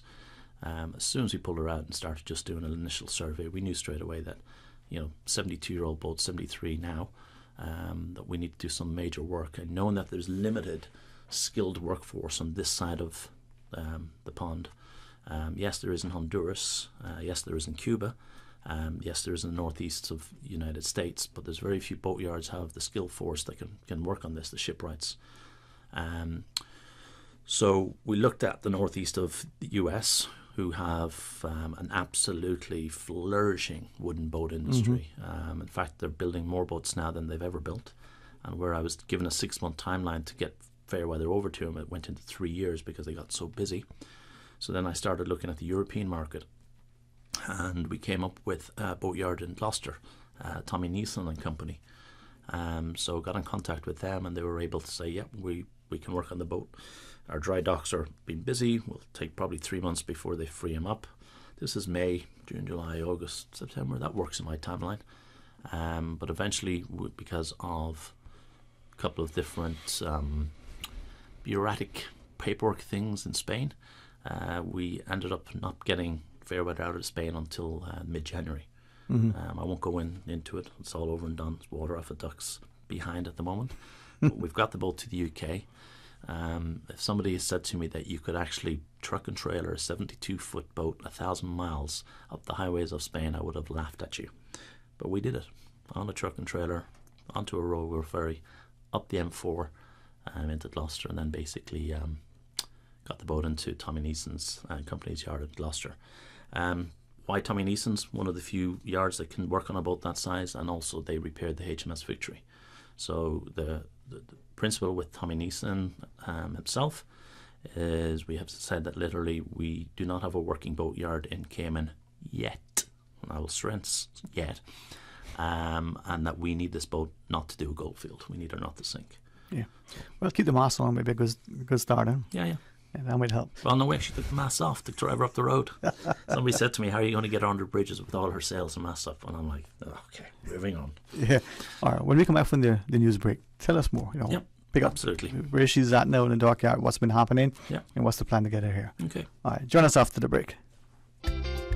For medical lab services in Cayman, go straight to MedLab. For a full range of medical services, pleasant, clean and comfortable environment, no long lines and affordable fees, visit MedLab at the Smith Road Plaza. Open Monday to Friday, 8:30 a.m. to 5 p.m. and half day on Saturdays. Call 949-7331 to make your appointment. For medical lab services in Cayman, MedLab.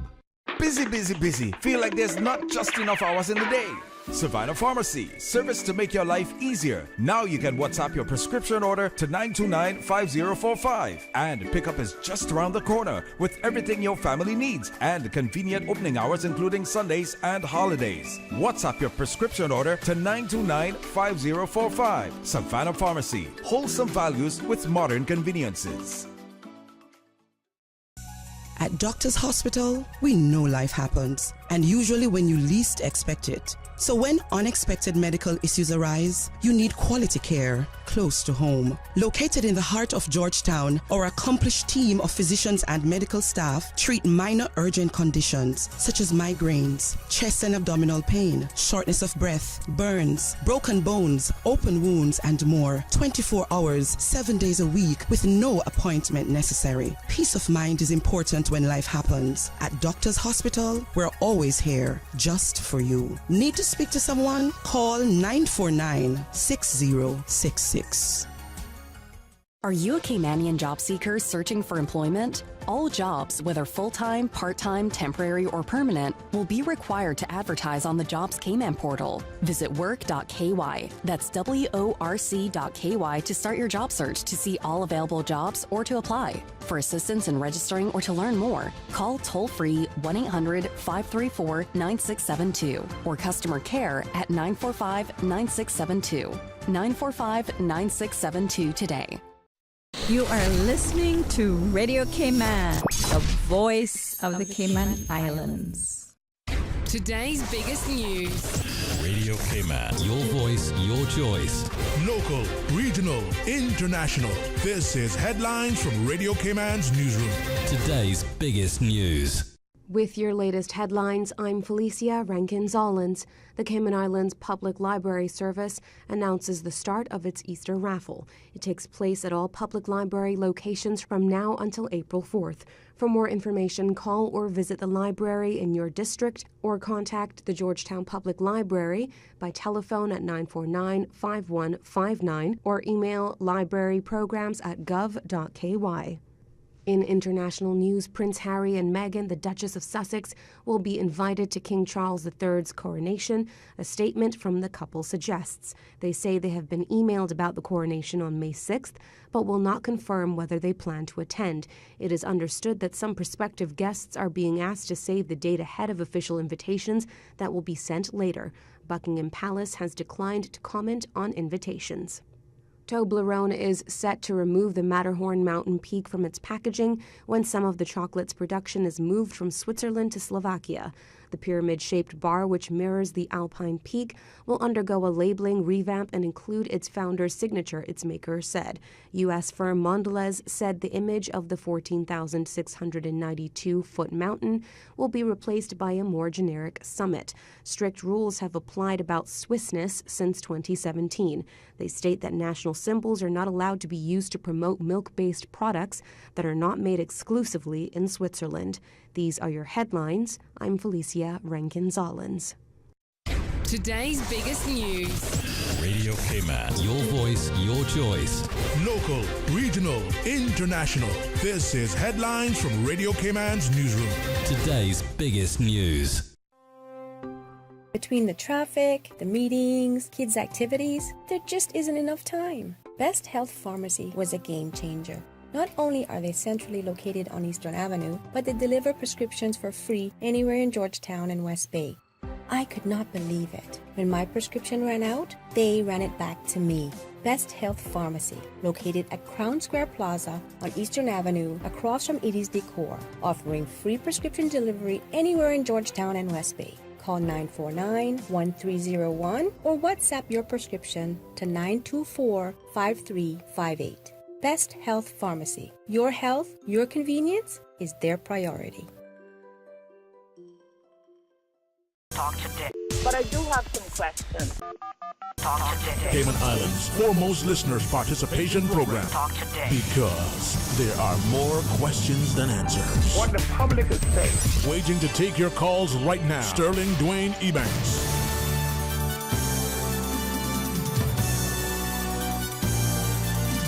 Hey, good afternoon. Welcome back, and thanks for joining us, and thanks to Paul Egan for coming in the studio and having a chance to chat with you and to see the ambition. Now, from your perspective, this would be your life's work realized. I mean, this is the capstone. I don't know about that. As I said at the start of the program, I'm very interested in history and culture. Ireland, England, Europe, we're steeped in it. We're awash in it. You go to the States and they're very, very short of it. Yeah. I mean, a lot of people don't realise that the site of Madison Square Garden was also the site of Penn Station, which was a magnificent building, even better than Grand Central Terminal. And again, in the 70s, they knocked it down. This is before any environmental awareness or history or culture or anybody really kind of came up with the idea. And as we spoke during the break about things that happened here in the 70s and 80s, plans to develop the North Sound or Cayman Kai, and stuff like that. It was like no brakes, everything go, go, go. Luckily for us, most of it didn't happen. But, we have very few things remaining now in Cayman. We saw the destruction of the slave wall a couple of months ago. The fish shack, the location of some more old buildings and stuff like that. Actually, the fish shack location is where the original sales for Fairweather were made. And there's actually in the archives, there's actually the original invoice for the sales, and from Captain Rail and stuff like that. So in there, that's where we are. And this endeavor, as you tell us more about it, we realize that other jurisdictions are doing likewise. I don't recall had I wrote down somewhere just to reference it to you. But in Canada, some shipbuilding, some not just restoration, Mm-hmm. you know, and these take years and years, similar to their maritime perspective. Yeah, we're going a little bit different here. We actually have a Cayman boat. Probably one of the closest jurisdictions to us would be our immediate neighbours to the north, Bermuda. And they, with the foundation, built the Spirit of Bermuda, which is a sail training vessel based on the old Bermuda sloops. Mm-hmm. And basically, that boat was built in the northeast of England at a cost of $6 or $8 million. But we have a Caymanian-built boat, and all we're doing is the repairs to her, so that when she comes back here, we won't have to majorly worry about her for 10 years. Besides her annual maintenance and regular scheduled maintenance on any vessel. It doesn't matter if it's concrete, metal or wood. Yeah. Every boat needs maintenance. But by getting the maintenance overhaul done in the UK, gives us the opportunity to bring her back here. And then when we get her back here, in conjunction, as I mentioned earlier, with the education, trying to teach it in all the schools, not just public schools, but private schools, getting their kids to learn about the history, the culture of the Cayman Islands, and then bringing them out on the boat, teaching them how to sail, teaching them how to navigate, teaching them how to read charts, use the sextant, and then basically, hopefully, we'll be able to identify a couple of those kids who want to identify further and learn a little bit more. Because there are, believe it or not, there are scholarships available, maritime scholarships for kids to, as they get a little bit older, that have not been taken up. Yeah. And, basically we're trying to get the kind of light the spark under the fire, and hopefully when Fairweather arrives here, people will be very impressed with her and stuff like that. But we got bigger and better plans for Fairweather as well. So she's in the dockyards now? She's in the dockyards in Gloucester. All right. I presume there was an acquisition, so funds had to have been expended to acquire her. Myself and another business partner of mine who would like to remain nameless at that time, we've basically spent a lot of our own personal money in acquiring the boat, transporting her from Spain. The reason we transported her by road was because we didn't want to risk the Bay of Biscay in winter time and go around Land's End into Gloucester, and because she's such a historic value to the island. Now, if you feel she's not historic value, well, that's your own opinion. But to me, as things are being destroyed here in Cayman and elsewhere around the world, it's best to have something that's physically here, because when it's gone, it's gone. And this is, and I know we discussed it during the break, this is the last remaining Caymanian-built schooner that is still floating. And if you can find one, we did hear of rumours of one down Ghana, and I searched and I've asked people to look, and basically nothing. Yeah. But see, this is, where some of us are hopeful, optimistic, right? You found something. It may be the last one. It may just inspire a more exhaustive search. But we have something, a bird in hand, they say. Yeah. If we can get 2, if we can get 3, the Western Union in Florida, we can get 4 back here, it'd be fantastic. But even if you have one that's an original, then you could always make replicas, as it were, as the shipbuilding, and that skill set perhaps is introduced. Yeah, it's actually funny you mentioned that. I'm not sure if it was in the article that I sent you earlier, but as she is the last one remaining, we would like to retire her rather than see her sink, because she will require an awful lot of maintenance, which is expensive in a couple of years down the road. So our plans, and Tommy Neeson and Company, the boatyard in Gloucester, they do satellite shipwrighting. So they actually can send a team of shipwrights out here to Cayman, and they're all for it. And with the caucus meeting I had in July, and I mentioned this to Minister Bryant, who's all over it, excited and delighted, wants to build as many ships as he can. We want to build a replica of the Fairweather, but maybe build it a little bit longer, a little bit wider, make it more accessible, to be more of a sail training vessel, so that people can actually physically learn to sail the old schooners, because they might have a couple of sails, but they're not the modern press a button and everything happens, everything drops. You actually have to work blood, sweat and tears to sail a boat nowadays, and our forefathers will agree to that. But I mentioned that what we would like to do is to build a replica at Seafarers Square, because we all know Seafarers Square at the moment, they have some partial plans, and then they've just got shelved for the moment until government can either come up with a great idea or somebody comes with a better plan. But when I mentioned about building a boatyard / maritime museum all in the same building, basically I think you could hear a penny drop in the room at the meeting with Caucus. So what we're looking to do is at Seafair Square build a replica while we have Fairweather sailing up and down. She's not going to be used as a booze cruise, but we do have to run some commercial cruises on her to be able to pay her way, because it's for lack of a better word, we don't want to turn into a Jolly Roger, drink. She's an old lady. We want to do some sunset sails for some guests that want to pay us some serious money, and that will pay the note on her maintenance, wear and tear, insurance, the cruise, stuff like that. Because it is a commercial entity, but at the same time there's no reason that government should be bailing it out every single year. And government have offered to come forward with funds, but we want to make this, people are screaming and shouting, government should do this, government should do that. I'm actually the opposite. I think the people can do it themselves. And we've privately funded it to this point to get her to the boatyard, and that's what we agreed to do. Now we're going amongst the Caymanian community to all the corporate entities and to some of the net worth individuals and seeing if they want to contribute to the repatriation of Fairweather and her upkeep and stuff like that. Our number at the moment is $2 million US, which is a drop in the ocean to the government, to certain individuals here. But if anybody's interested and you want to get involved with it or help us raise the money necessary for it, and we've had a lot of positive feedbacks from corporations and people and stuff like that. And we're in the process of setting up our non-for-profit, the Fairweather Foundation, which hopefully should be done in a couple of weeks, which means people can contribute money to it. And that money then will be paid for the upkeep. And of course, being non-for-profit, it's all audited. So it doesn't go to me, it doesn't go to my business partner or partners. Basically, we'll have a full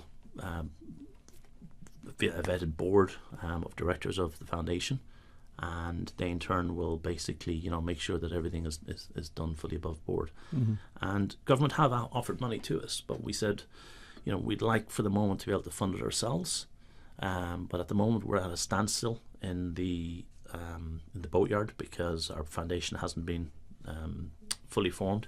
And I'm going to put my hand up there. That was my bad. I thought we could just give us money, throw it in the pot, get this boat going. But government have offered to do a little step in, get the boat back on track so that we can get her here sooner rather than later. So to date now, has government spent any money to date? Not at the moment, but I do have a promise. I don't want to mention a figure. But it's public funds. So I mean it's not out of any minister's pocket or mine or yours. It is public funds. Yeah, so how much money are they committing, offered thus far? Well, I've asked as of last week, just for a simple, I wish it was simple, 100,000 as a bridging loan, and then through our foundation fundraising, we could either A, pay government back, or B, they could just donate it. But they want to get value for money, so we're coming up with a plan for value for money. We're coming up with both options. But what I mentioned just 5 minutes ago is we would like the developers that have developed Cayman, that have made a lot of money out of Cayman. We'd like the businesses that have made a lot of money out of Cayman to give something back, because when this goes into a foundation, it means the boat becomes into the foundation, and the foundation will be for the whole of the Cayman Islands. So the people of the Cayman Islands will own the boat. Going back to the shipbuilding, what we're looking at doing with hopefully government's approval, we could use government money. It'd be nice to use government money, or we could, with a proper business plan, go to the development bank, borrow money, 10 million, 20 million, build a 5, 6, 7-story museum downtown at Seafair Square with the boatyard on one side of it. Once the first boat, Fairweather 2, for want of a better description, or Goldfield 2, is launched, well then we will retire Fairweather under full sail into that museum, and it's only 121 paces from the cruise ship terminal. So with the cooperation of the Department of Tourism and the cruise lines, we can get the footfall traffic of the cruise ships, 2 million passengers, pre-COVID, basically coming in to see the Fairweather, along with artifacts that are stored in Cayman, people's own personal collections that would love to be able to display them, but Cayman doesn't have any place to display them. So by building this museum / boatyard. Basically, people can donate the artifacts, and I've seen them. Gold bars, silver bars, 250-year-old sextants, Taino Indian heads, human bones carvings, dinosaur poo. Basically, stuff that's been collected by seafarers around the world.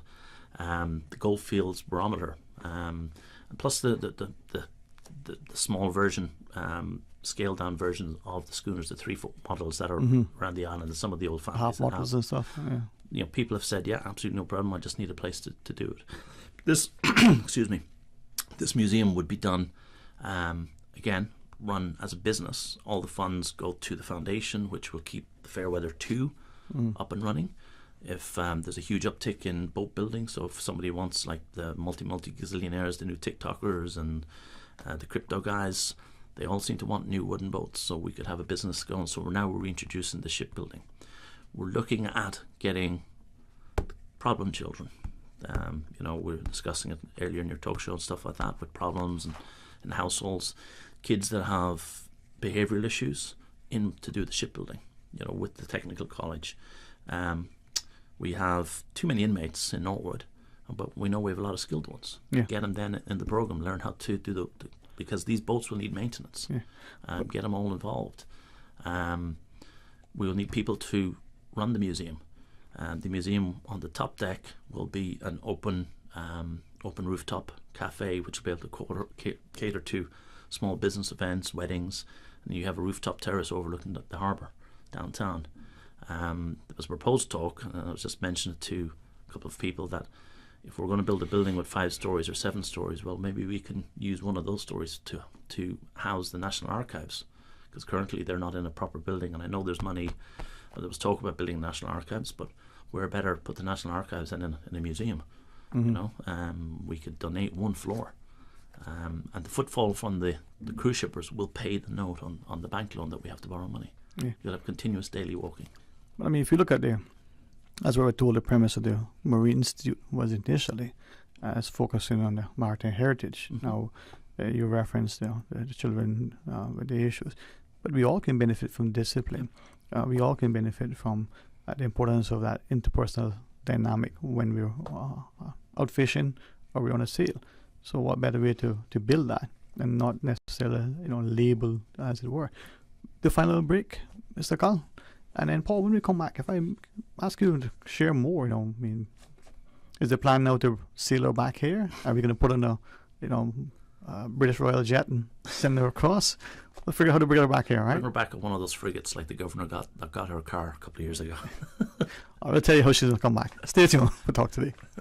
Row Variety, centrally located in Tropical Plaza on Smith Road, carrying a wide range of household items, bathroom accessories, towels, clocks, handbags, clothes, shoes, jewelry, and more, and more, and more. You can buy from the big box retailers or support local. The better deals come from shopping local. Row Variety Store, Tropical Plaza, Smith Road. Telephone 924-9553. A caring and community spirit, cherished family and cultural values. These are some of the things that still embodies the Caymanian way of life in the Eastern Districts today. Savannah Pharmacy, your neighborhood pharmacy, located in Countryside Shopping Village, is delighted to offer products and services of real value. Whether it's catering to your family's medical needs or carrying apparel, gifts, and beauty products, Savannah Pharmacy provides you with more than just prescriptions. Remember, they're always just around the corner with everything your family needs and convenient opening hours, including Sundays and holidays. Savannah Pharmacy. For more information, call 946-3336. The offices of dermatologist Dr. Wayne Porter will be taking appointments from March 6th through 11th at his Crew Road Clinic. Appointment slots are limited. Whether you're seeking advanced skincare, Botox, filler, cosmetic skin enhancements, or simply looking to reduce wrinkles, Dr. Porter offers a full-service dermatology and dermatological surgery practice. For more information, email dr.porterkman@gmail.com or call 946-9020 to book your appointments today. That is 946-9020. We need to talk. Okay. We've noticed you've been going to KFC a lot more than usual lately. And that's fine. We know you love it. We just don't understand how you can afford it. The KFC What a Deal menu, starting at just $3.50, gives you lots of great choices and value. Available at KFC Baytown Plaza, Shudden Road, and in the Strand. The KFC What a Deal value menu, the deal everyone should know about. Come to KFC and enjoy a variety of tasty choices at surprising prices. KFC, it's finger-licking good. Attention passengers, the Cayman Airways Panama airfare sale has been extended. In just under 2 hours aboard Cayman Airways, you can explore UNESCO World Heritage Sites and the 8th wonder of the modern world, all within driving distance of a cosmopolitan city. Hurry, book by March 12th to get Panama airfares on sale from just $296 CI round trip. Some conditions apply. Call 949-2311 or visit CaymanAirways.com to book your Panama getaway. Talk today. But I do have some questions. Talk today. Cayman Islands' foremost listeners participation program. Talk today. Because there are more questions than answers. What the public is saying. Waging to take your calls right now. Sterling Dwayne Ebanks.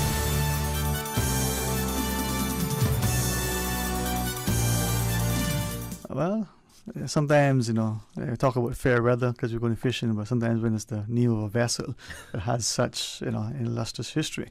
Well, Paul Deegan, before I ask you how and hopefully when you would expect to bring her back to Cayman, why again for those that join us? I mean, I know I joke and say 2020 was a long century and 2010 was even longer century.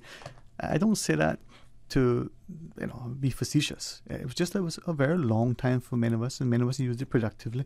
Many of us lost connections with people. Many of us lost those that we love dearly. Some of us used it productively.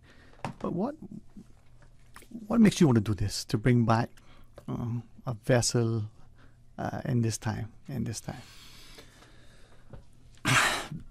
I think the answer is quite simple, because she's the last one, and when she's gone, she's gone. You cannot bring back what you do not have. And I reckon, looking at fair weather prior to bringing her back up to Gloucester, probably 5 more years, because and no disrespect to the previous owners, Mr. Lewis, fantastic family, but without his dedication of restoring fair weather in the 1990s, we wouldn't actually be having this conversation. But he's 72 years of age as well, and his family were his crew, and his family are now growing up with kids, and they don't have the time to crew the boat. So the boat basically has been stationary for 18 to 24 months during COVID, and we all know of a wooden boat sitting, not doing anything. In a boat, huh? Yeah, basically, and I reckon she's sustained most of the damage, and the damage is not bad. It can be replaced, but without funds, nobody's going to do it. Mm-hmm. So this is where we've stepped in, and our plan is to get her out of the yard between 8 and 10 months from now, mm-hmm. and then we are going to bring her off on a couple of shakedown sails around the southwest of England, mm-hmm. To obviously make sure that we got no leaks and bangs and bumps, and the sails are working, and so I promise I'm going to get fit for that, and then. Because she is, and I'll reiterate, the last ever Caymanian-built schooner still floating in the world, that's gone around the world once with one of the first female boat captains ever. If you guys got your pen and paper ready, go on Amazon, download Cruise of Fairweather. Fairweather is all one word. Over time, it got amalgamated together, but it is actually 2 words, according to our registry documents. But to be safe, we're going to ship her across the Atlantic. On a specialised shipping boat. Mm-hmm. That'll take a couple of weeks to get across into Port Everglades, and then we will sail her down along the Keys with some crew and some sponsors who hopefully will donate an awful lot of money. 2 million would be nice, would make my job an awful lot easier. She'll give me then time to work on phase 2, which is getting money for the museum, and then into Cuba, and then along the Cuban coast all the way around the western tip into San Fuegos. And then we will do the last jaunt over to the Bracken, Little Cayman, and then in conjunction with the CI Government Department of Tourism and stuff like that, hopefully have a big weekend festival downtown where she comes in under full sail, and basically people can see for the first time a Caymanian schooner. Are you planning to stop in and stay over in San Fuegos, or just pass it? No comment. I won't ask anything. Anyone who's been that route, they know why. Great fishing. Great fishing. And 2 million is the target now. 2 million is the target, and then probably 650 annual maintenance fees. Okay. This is US dollars. Yeah. And so far we actually are on budget. Obviously the boatyard is going to be the biggest expense, but they've given me a preliminary cost, and we're still within budget. Mm-hmm. And you know, we're in talks with the National Trust, who have just been granted the American IRS tax-free 501c3 status, to see if we can do some sort of arrangement. So hopefully the National Trust are listening, and you know, there's a way for both the National Trust and the Fairweather Foundation to make some extra money. And we only need X amount, and any surplus money we can put back into the National Trust for their valued programs that they've got going and stuff like that. Because it's a win-win. It's culture, it's heritage, it's history. We're protecting everything. About 5 years, I think, all goes well before she's here. Oh no, this time next year. Next year. Yeah. Optimistic. What sort of work? I mean, she does, as you shared, need some TLC. Well, we're going to replank her completely. So complete replank? Yeah, because there's no point. She needs about 50% replanking, but we're going to completely replank her because, you know, basically then we know her lifeline. And obviously when they remove the planks, well, then we'll see what damage is done to her beams and her frames and stuff. So the ribs are all looking good so far? They are, but like most of the boats that were built here, they were built with galvanized nails. And once the galvanized nails come in contact with salt water, they rot out, and they rot the mahogany wood, you know, around the galvanized nails, where the beam itself, the frame is perfect, but where the nail has gone in, that's just an accident waiting to happen. So I think probably have time for one call if you would be respectful to put on those. These things, I was wondering what they were for. Yeah, no, man, they just look good on the table. Yep. All right, let's go to the phone. Say good afternoon, welcome, thanks for calling. Good afternoon to you, Sterling Green. Afternoon, sir. How are you today? Good to hear from you. Fine. Very interesting to hear this, because my father knew the Fairweather. Late Captain Tsar Vidal Holston knew the Fairweather very well. Knew Sir Anthony Jenkinson very well also. And I was reading with interest the article in the Compass, I think it was a week or two ago. But we won't go into that now. You don't have the time for it. Also on that. As you know, my father was one of the carpenters on the gold field. Built several big yawls for himself here, the Melpomene, the Meltonian. So anyway, he did work on the Fairweather. And it's not exactly true to say that vessels built here was built with galvanized nails. My father always used, there were brass screws and so forth, and depending on the size of the vessel, was Georgia planking and so forth, and mahogany stem, stern, transoms, and keels, and the timbers and so forth, and then smaller vessels were planked with Honduras or Cuban pine, the very small ketches, and the dories and the yacht boats, and then the bigger ones, yawls and the schooners were planked with Georgia pine and so forth. And we won't go into all that, because I'm not going to get into an argument and so forth with anyone over it. And with Errol Flynn and all that. And we won't go into that. Mr. Ira I knew very well, and he told me a lot about his experiences with Errol Flynn. He was a good bit younger than my father. He was over there in boats. And Mr. Cappy Foster was in Jamaica long before 1950 and so forth. And the boat company, my father, did a lot with him and built several big vessels there, the Marcitana, the biggest one built. My father built that, launched in 1954 early, so forth. But my father didn't think very much, and I'll say this right now, and I have no fear in saying it, of Sir Anthony Jenkinson. He didn't think very much. Anyhow, that is as it is. I don't know, they didn't bother to preserve the gold field. It was a very big disappointment for myself and many other Caymanians, but we saw the trend that has started to take place in Cayman. We could have done a lot better with that, but we didn't. We just didn't. It was a great disappointment to my mother to go and look at her wallowing there. It was a terrible disappointment. My father spent so much time trying to get that boat finished when the Archers had asked him to come back from Panama to come home to help to build her. Anyway, I just thought I'd put that in it because my father knew about the fair weather quite a bit. And let it ride. Let it ride. I don't know, they're bringing her here to be honored as a Caymanian schooner. I never knew about that, being a Caymanian schooner, but if they say that's what it is, then that's what it is, I guess. But that would be a good thing. Try to preserve her. We didn't preserve the gold field. We didn't make any attempt. The most famous schooner built here, of the hundreds that were built here, we didn't try to do anything about preserving her. So let us see what will happen with this, what will take place with us, the dying breed, the Caymanians. Take care. God bless. Have a good day. Amen. Thank you, sir. Thank you. Thank you. Well, Paul, yeah, a lot of work lies ahead. In closing, what else do you want to share with us? I would have loved the Goldfield to have been here when I first arrived here in the early 90s, because then I wouldn't be probably sitting here talking about fair weather, because that's all that's left.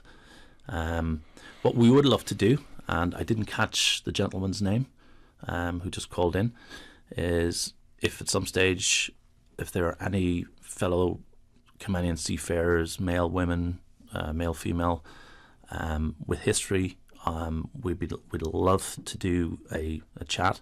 We're doing a podcast, the media, we've got a media company that we want to try and, for the museum, we want to have these pieces of oral history. And I know Mr. Ira has hours of tape in the National Archives talking about Errol Flynn, his rambunctiousness. But we would love to be able to, record the piece of history, because as the gentleman just said, he's the very last few of the Caymanians that actually know of this history.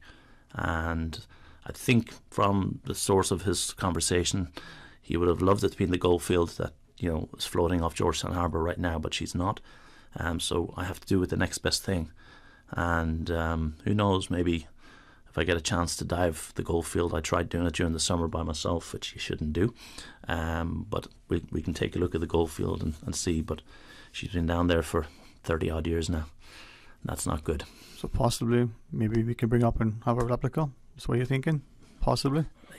You can raise the Titanic if you want. There's just the money behind it. That's all we need. With money, you can do everything.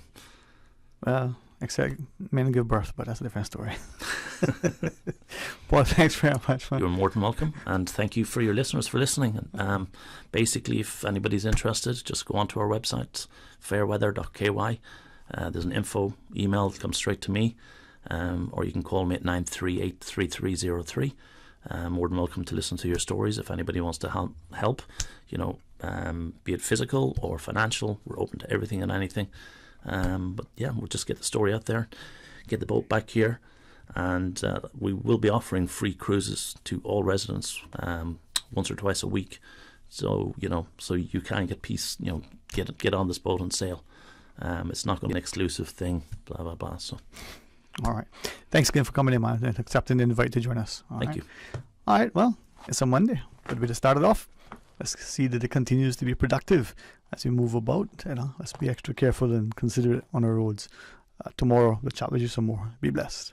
Talk Today is brought to you by Subway, open 24 hours in Countryside, Anderson Square in Georgetown, and Centennial Towers in West Bay. And by the Ministry of District Administration, Tourism and Transport. Explore your history, explore your land, explore your sister islands. MedLab in Smith Road Plaza, your complete medical laboratory solution. Call 949-7331. And Savannah Pharmacy in Countryside Shopping Village, convenient opening hours